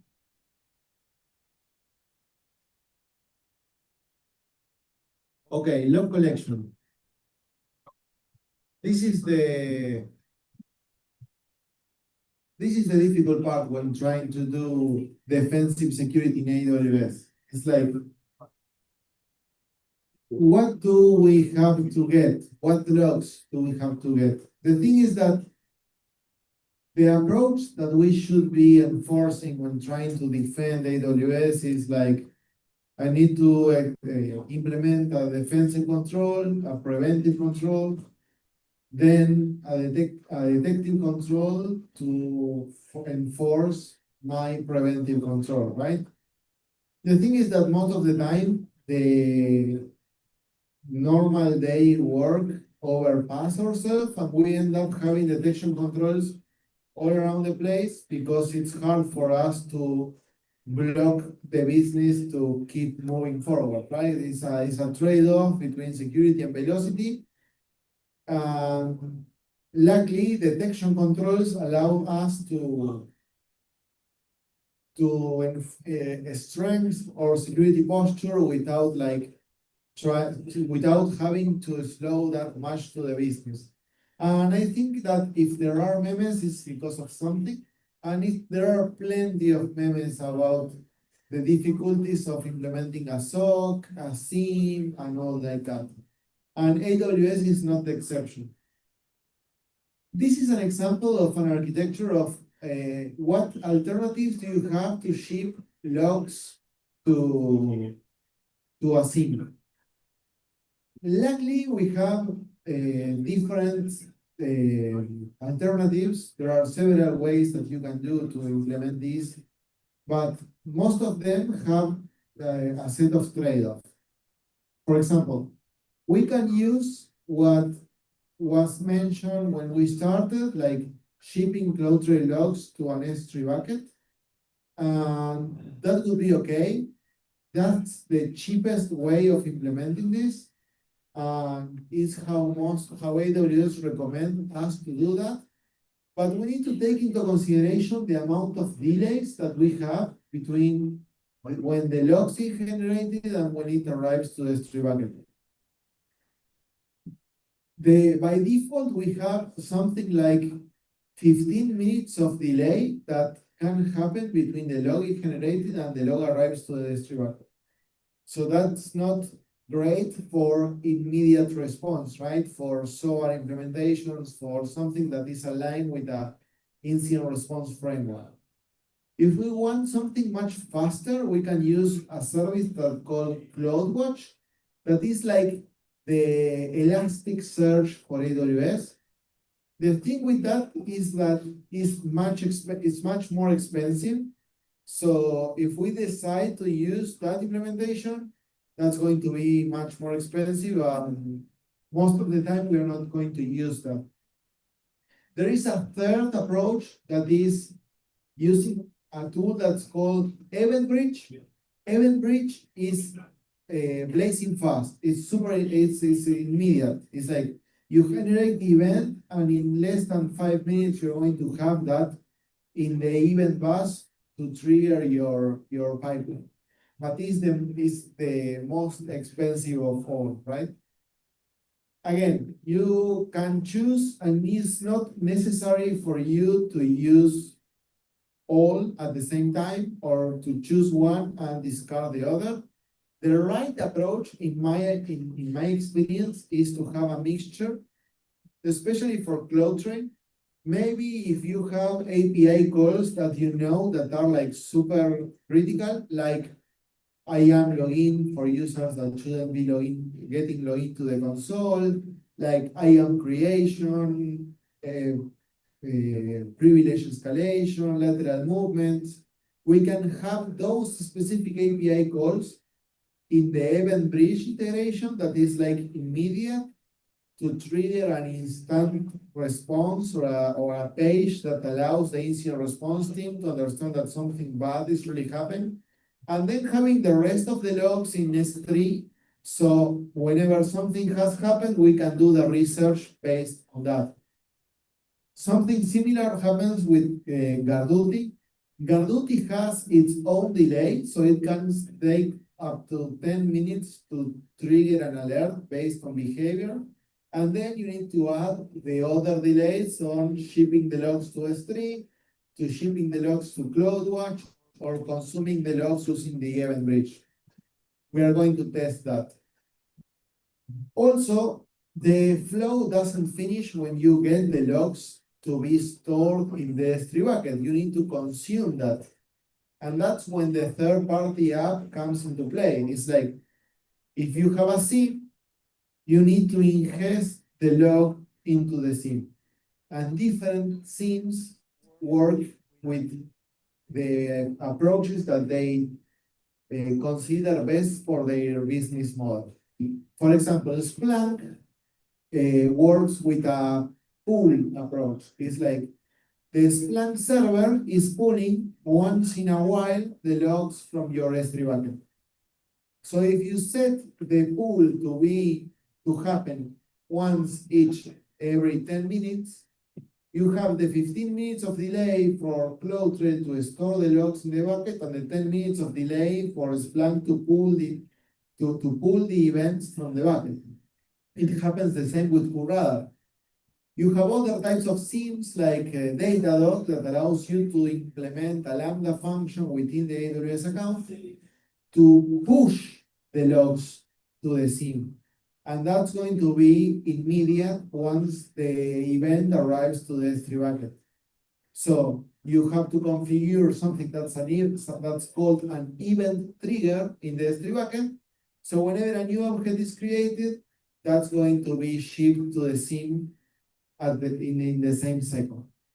That's a much better approach when you consider the time that it takes for the event to arrive to the SIEM. But you need to maintain extra moving parts because you are now having to maintain a Lambda function from Datadog in your infrastructure. It's always a matter of trade-off, right? From an attacker perspective, it's great for us to find that infrastructure because if I would want to disguise myself and stopping you from detecting my movements, based on the existing infrastructure, I can understand what SIEM do you have and what's the delay that I can work on before you detected me. Because if I find a Datadog Lambda, it's different than if I find a Splunk IAM row. Now, the default detection mechanisms that exist in AWS, like Garduti, again follow the shared responsibility model approach. So Garduti doesn't know and it cannot differentiate between a Datadog Lambda versus a normal Lambda that is part of our software development lifecycle. So if an attacker compromise the Lambda existing in my infrastructure and the Lambda was not being properly hardened, Garduti doesn't know how to interpret that. So there are not default predictions for that. We need to enforce that on our own approach. So extra infrastructure, extra moving parts can be a weak spot within our own infrastructure. We need to take account of that. So if we are deploying the infrastructure to monitor our tenant, we need to have extra detections for that extra infrastructure. An example is we can create specific rules tracking the health status of the infrastructure that is part of our detection strategy. If I would be attacking this part, like the Garduti or the CloudTrail itself, that's definitely going to trigger an alarm. But if I attack this part, the CloudWatch integration, the S3 bucket, the Lambda function, most of the time, nobody is protecting those assets. We as defenders need to protect those assets. And it's super important for us to track them as part of our critical infrastructure. Something about CloudTrail is that we can consume it in 3 ways. From the S3 bucket, I told you, is 15 minutes of delay ingestion, but also we have this issue. This is how an S3 bucket looks like. If I show you here,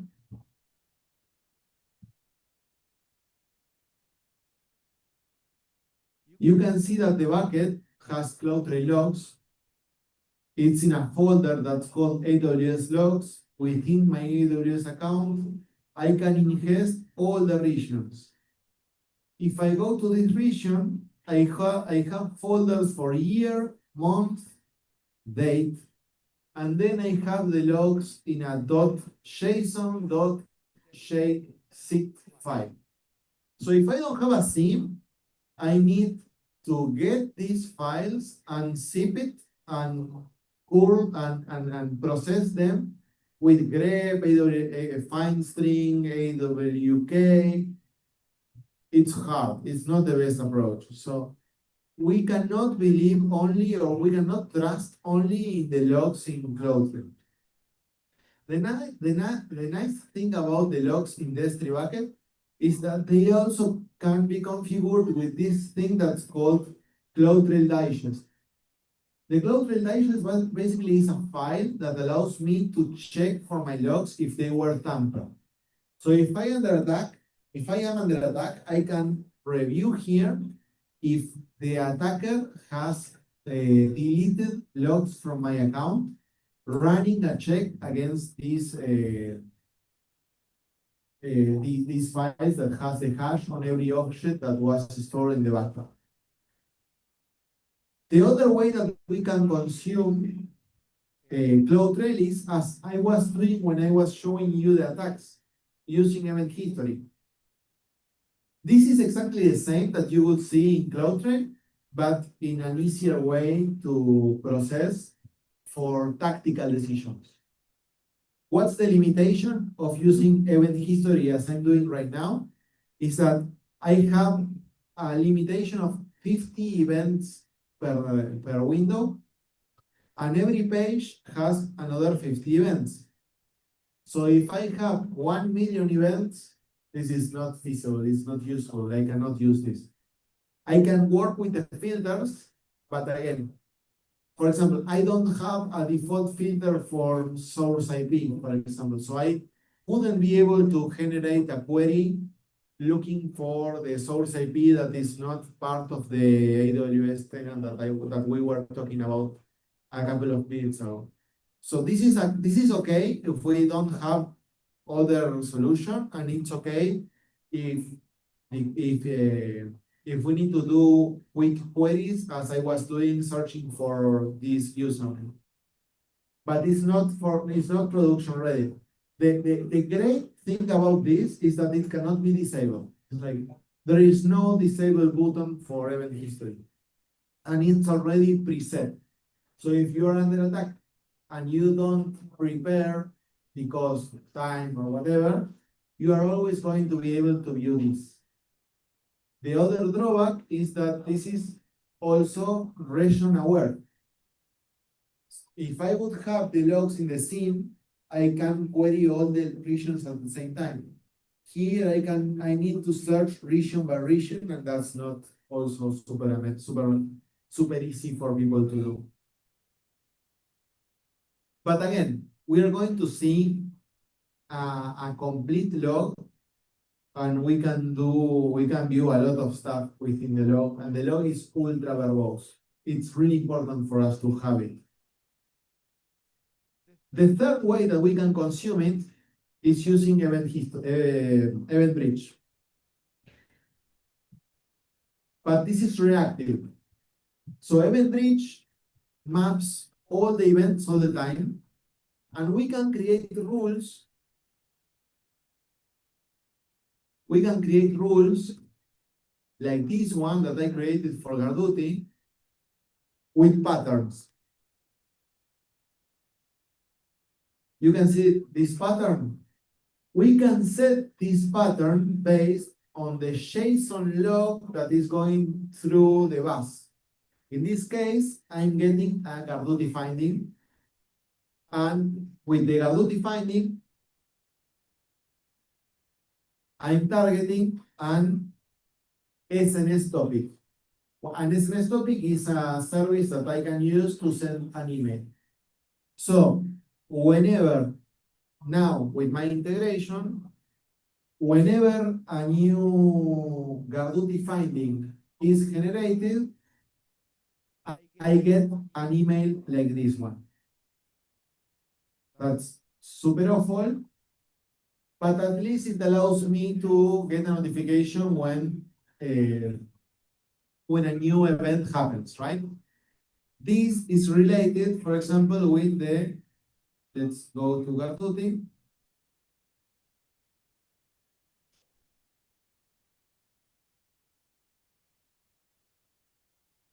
So this message is based on what you were doing and what Garduti detected. As you can see here, I have a detection who is using Kali Linux for the.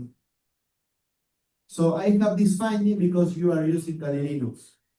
You know, Garduti detected that you were using an operating system that is related to pen testing tools, and that's why I'm getting this notification. And I detected the create login profile API call.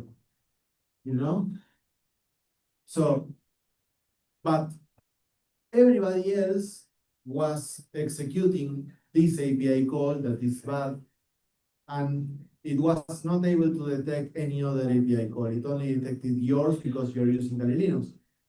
If you were using an Ubuntu, it wouldn't. It wouldn't detect. It wouldn't have detected anything. You know. So again, it's a tool. It's a nice tool. It's better than nothing. You can enable Garduti with one click. I'm going to enable this in Ohio, for example, but I have not enabled it here.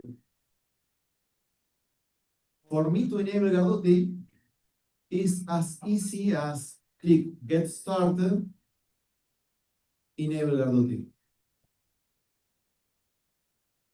And that's it. We are getting threat detection in Ohio.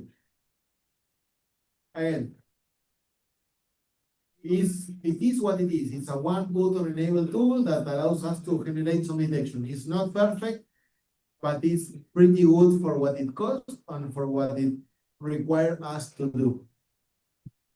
The thing is that the issue that Garduti has is that I cannot create new detection rules. I cannot tell Garduti what to detect. It chooses what to detect on their own. And that's how it was thought. What we can actually do is work with lists. We can create trusted entity lists and threat entity lists. So what somebody could have done was like create a trust entity list for the IP of NorthSec and whitelist the events that the source IP is from NorthSec. So if you are executing API calls from Garduti, from Kali, that won't trigger an alert. Or I can create a threat list from NorthSec, and everything that you were doing would be triggering alerts. It allows us to whitelist and blacklist in a not so elegant way, but at least it's something, right? The other thing that we can do is we can create suppression rules. The suppression rules are the false positive trigger. It's like if you have like, I don't know, the IPs of your office and you know that people are doing all the time stuff regarding using Kali Linux or whatever, you can create a suppression rule to whitelist the IP of your office or the user agent or the detection use cases that you don't want Garduti to trigger. For me, the best approach to consume Garduti is with an event bridge rule because it's almost immediate And we are going to create that right now. It's super easy. In the workshop and the final workshop, if you want, you can create one of these. So what we are going to do is go to simple notification service. And I want you to take into consideration this architecture. We are going to do this approach, right? So we go to simple notification service. I'm going to name a topic. Now I'm in Ohio. If you want, you can use the same topic I am using, or you can create a new topic. That's on you. It's going to be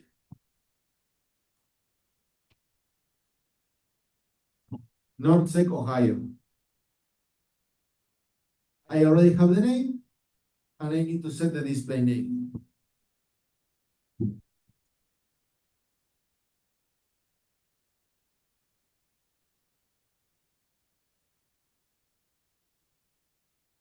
Okay, the topic is only the middleman. Is the one that's going to receive the notification and is allowed to send an email to a destination.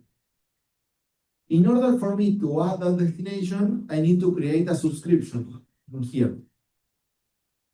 The subscription can be the different types. This is a way to ship events to the SIM. Also, you can do an email JSON or an HTTP post. And the SNS topic is going to track the deliverability of the email, of the notification. So it's going to wait for the recipient to do to return a 200 to do an ACK. I'm going to use email for the sake of time.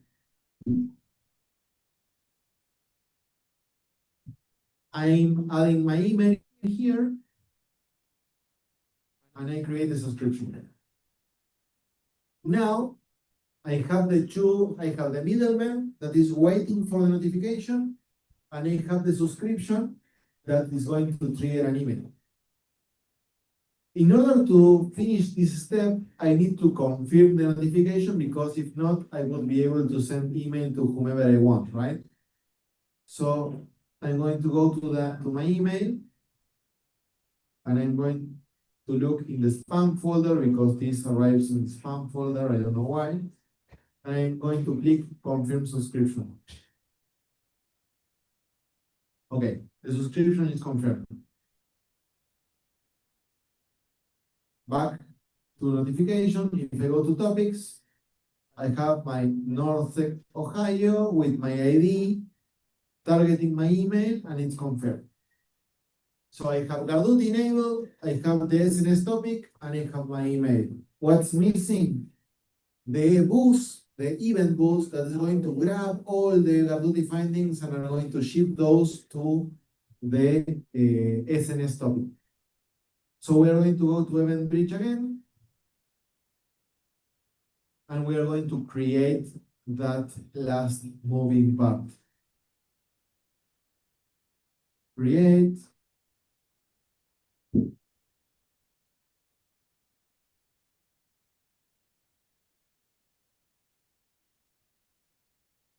I'm using the advanced builder because for me it's easier, because it's how the old one used to look like. If you think the enhanced builder is better for you, go ahead. For me, this is okay. I'm looking for an event pattern. I'm going to look for the Garduti service. Garduti. And on event type, I would fetch for Garduti finding. Then I need to select the target. So the target is going to be my SNS topic.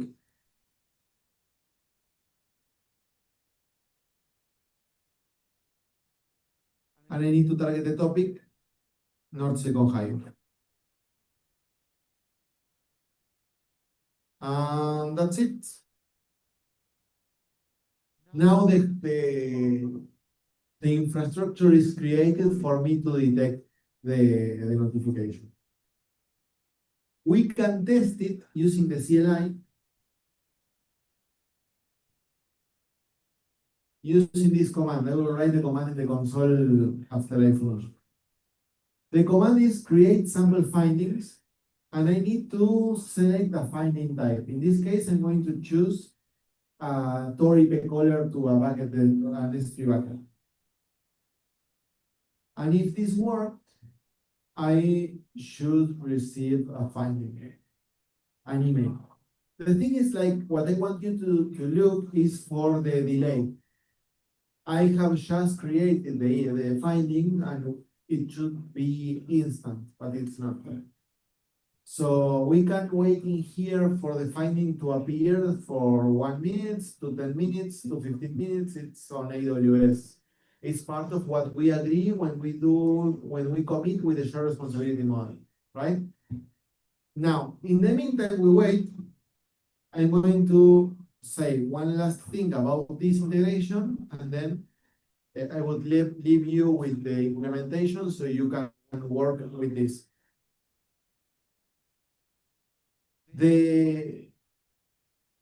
Every moving part can be attacked. So if I go here and work with the event rule and disable the event rule, this only API call can destroy my whole detection strategy. Most integrations work like this. It's like Garduti, event reach, something. It can be a Lambda function. You can do more elegant stuff with a Lambda function. But if anybody is able to disable the event bridge rule, you are out of combat. If anybody is able to disable Garduti, you are out of combat. You don't have a detection rule for that if you are not ingesting everything in the SIEM. If anybody is able to tamper your S3 bucket and work with the S3 bucket, this is like out of scope for the training. I'm going to present that I'm giving a talk tomorrow going further with all this stuff.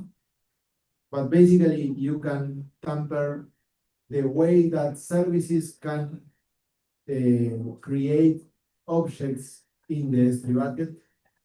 And every moving part can be compromised for the in that manner. And if you are not monitoring every moving part of your detection strategy, an attacker that knows what they are doing can push one button. Hey, we got the email. You know, it was not that much. It was like 2-3 minutes. But it's not the most fancy stuff. We can do much better things. But for the sake of the presentation, this is how it works. So yeah, if you want to try, I'm going to write the steps in my code tab. We are almost near the finish of the presentation. So I'm going to write the commands. If you want to do the SNS topic stuff, you are free to do. If you want to try the tampering also, I'm happy for you to do that. And also, if you have questions, we have like 20 minutes for questions and other related AWS stuff that maybe you are concerning about. Okay? Thank you.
Yeah, you think you think.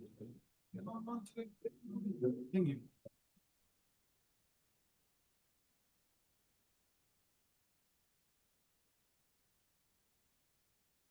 Thank you.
Oh, that's like for the fighting types. I can I can do something like this. Oh, sorry. This discovery. No, but finding types, you can search in the web. You can search Garduti findings. Yes, because I just doing the last plan. That's why. Ah, okay, okay. No, no. Discovery. Uh, Oh,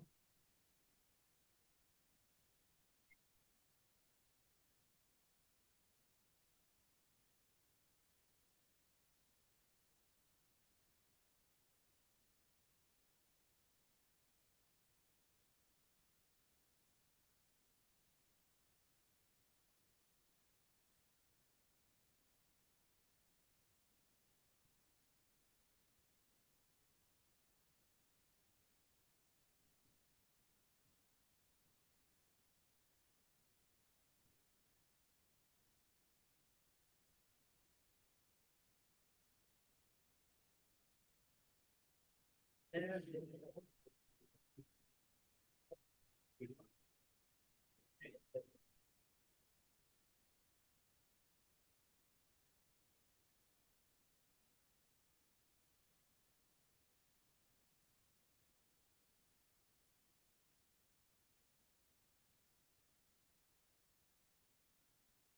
should just be waiting for the email to be sent, basically.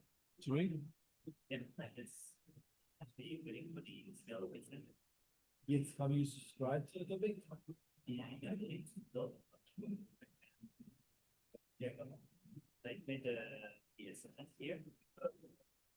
Made it step here. Okay, listen. Click in the English technology. That's all. Against the. This, Okay, now Gmail, let me check that. yeah. I need to get. I need to confirm because I thought you're going to receive the email. Amazing. Now it should go. Try generating another finding. Again. Yeah, because if the finding was triage when you haven't had the topic confirmed, it can be an issue. So it doesn't send the email, that's it. But yeah, it will be There you go. super fast.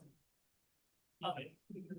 No, it's great. No, it's like you got the message super fast. You know, it's like that's the trick. It's like it can be like in the same moment. It can take 1 or 2 minutes. It can get the finding. No, it's like you depend on what AWS want out of that. For sure. It's one thing I would like to ask about events. What is that there's a lot of different modules that each of the different thing. On all of these modules, enable by default, or otherwise some modules that we don't want to enable because we don't need them for. Well, yes.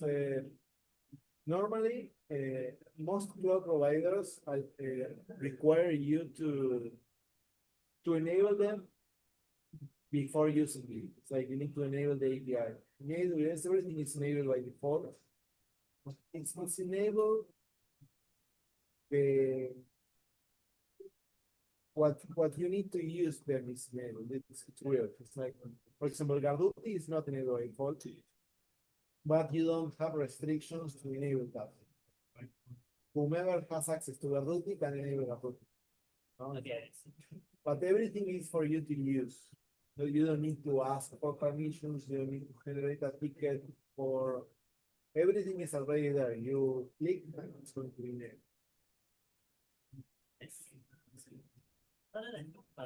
If someone manages to have access, is it possible to ways to attack by getting a bunch of different logs? Yes. They can generate you findings to disrupt you. Maybe, I don't know, they can generate a lot of Bernoulli findings in one region and attack you really in another region, like to make your investigation like a little bit more difficult. The thing is that when you generate a sample finding, it's going to be flagged sample. If you go to the Garduti console, you're going to see that the finding that you have just created, it says, no, in the AWS web interface, you go to Garduti,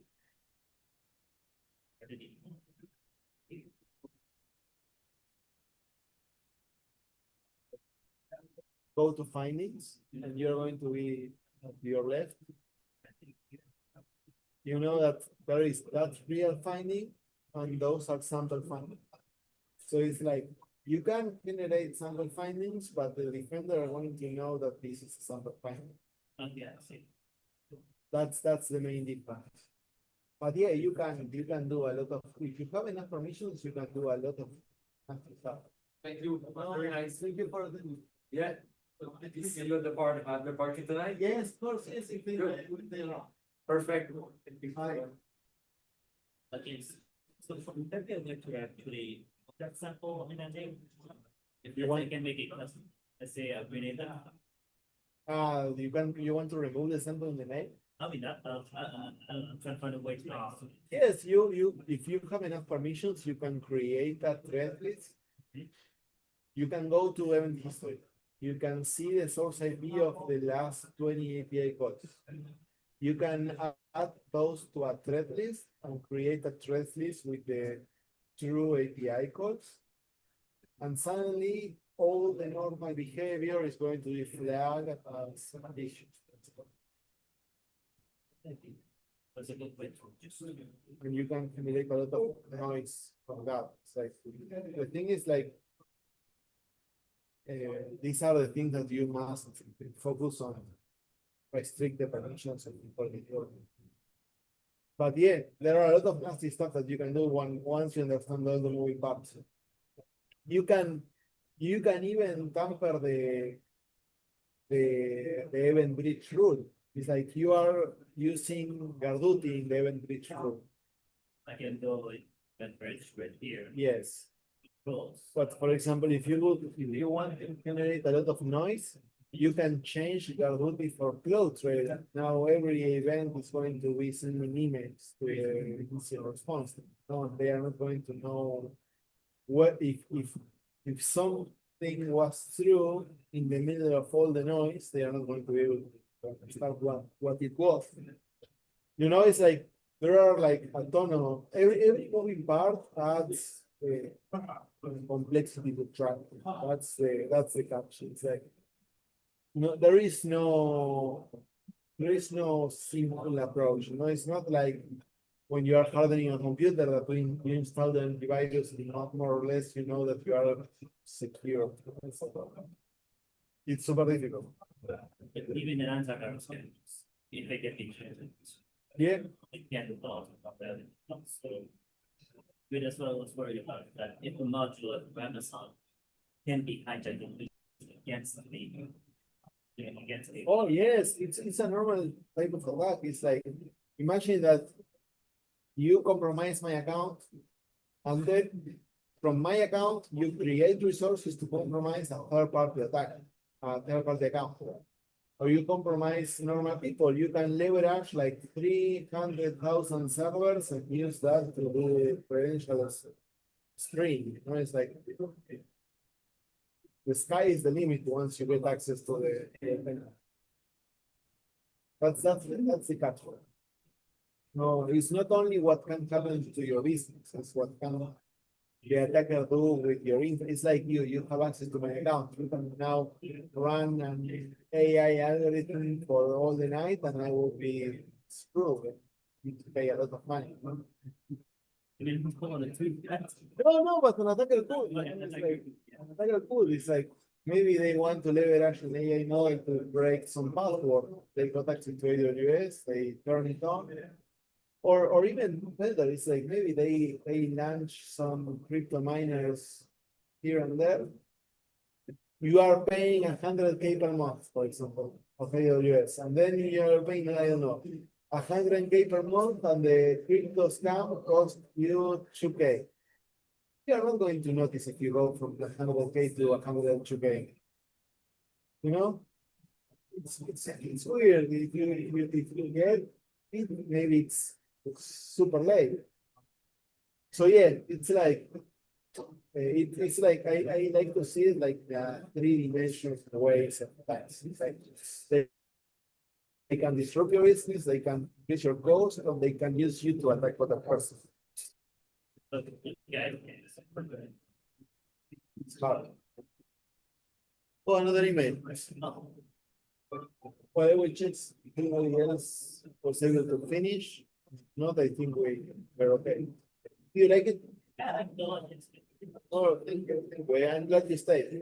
So really, yeah, the main thing AWS is security accounts. Outside of that, you have Amazon that takes care of protecting the business. Yeah, but no, No, it's like secure your credentials. Don't trust Amazon. they don't trust Amazon. Trust but verify. Like it's better than nothing, but it's not a silver bullet. That's the catch. It's like we can do a lot of stuff, but if an attacker is sophisticated enough, they can bypass it if you haven't hardened your credentials properly. Okay, so if I harden my credential, I think my proper security again, I should be good at security. Yeah. If you have good security, I see. If you have good credential security, you are like 90% secure. It's like, that's the most critical part of security. Having your credentials in check. That's the most important thing. From a AWS standpoint, then you can have a vulnerable web application exposed to the internet, like they got compromised in your, but even though, but from a security in AWS standpoint, the most important thing is having the credentials. Yes. Okay, that makes sense. Thank you very much. No, that's because they-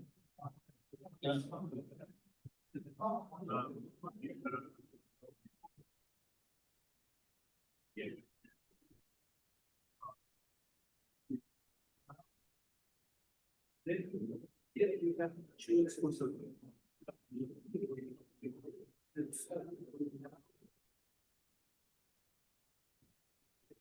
Partner.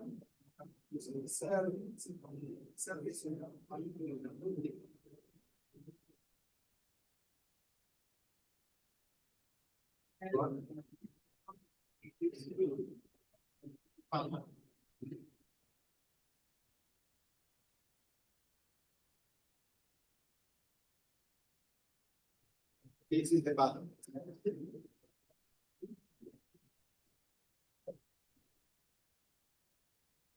How to create the aspect. Yeah. There is from the SMS.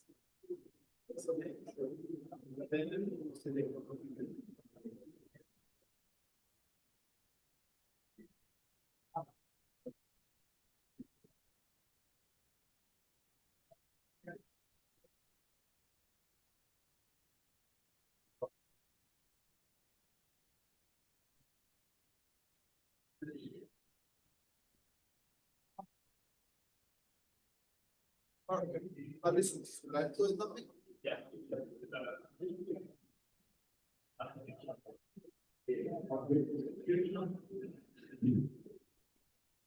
Nice.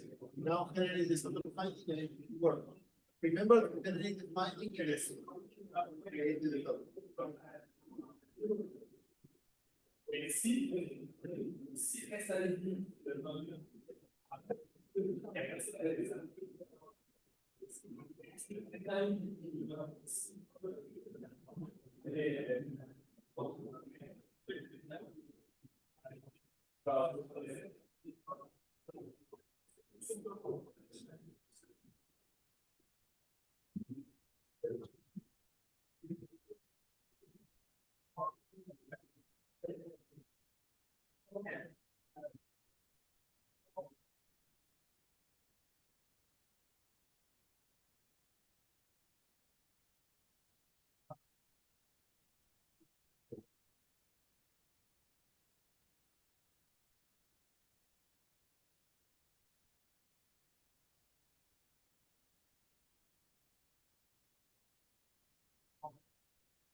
Yeah. Can I take a picture of the commands? Yes, have you got the GitHub repo? Hmm? Did, Sorry? do you want the commands only? Because I can something like this. Because I'm going to store this in the slides? GitHub, in the slides, in the GitHub repo. Have you, I don't have access to the GitHub repo. okay, it's here. I'll just take a quick scan. Yes. Give me 1 second that I'm going to stop this.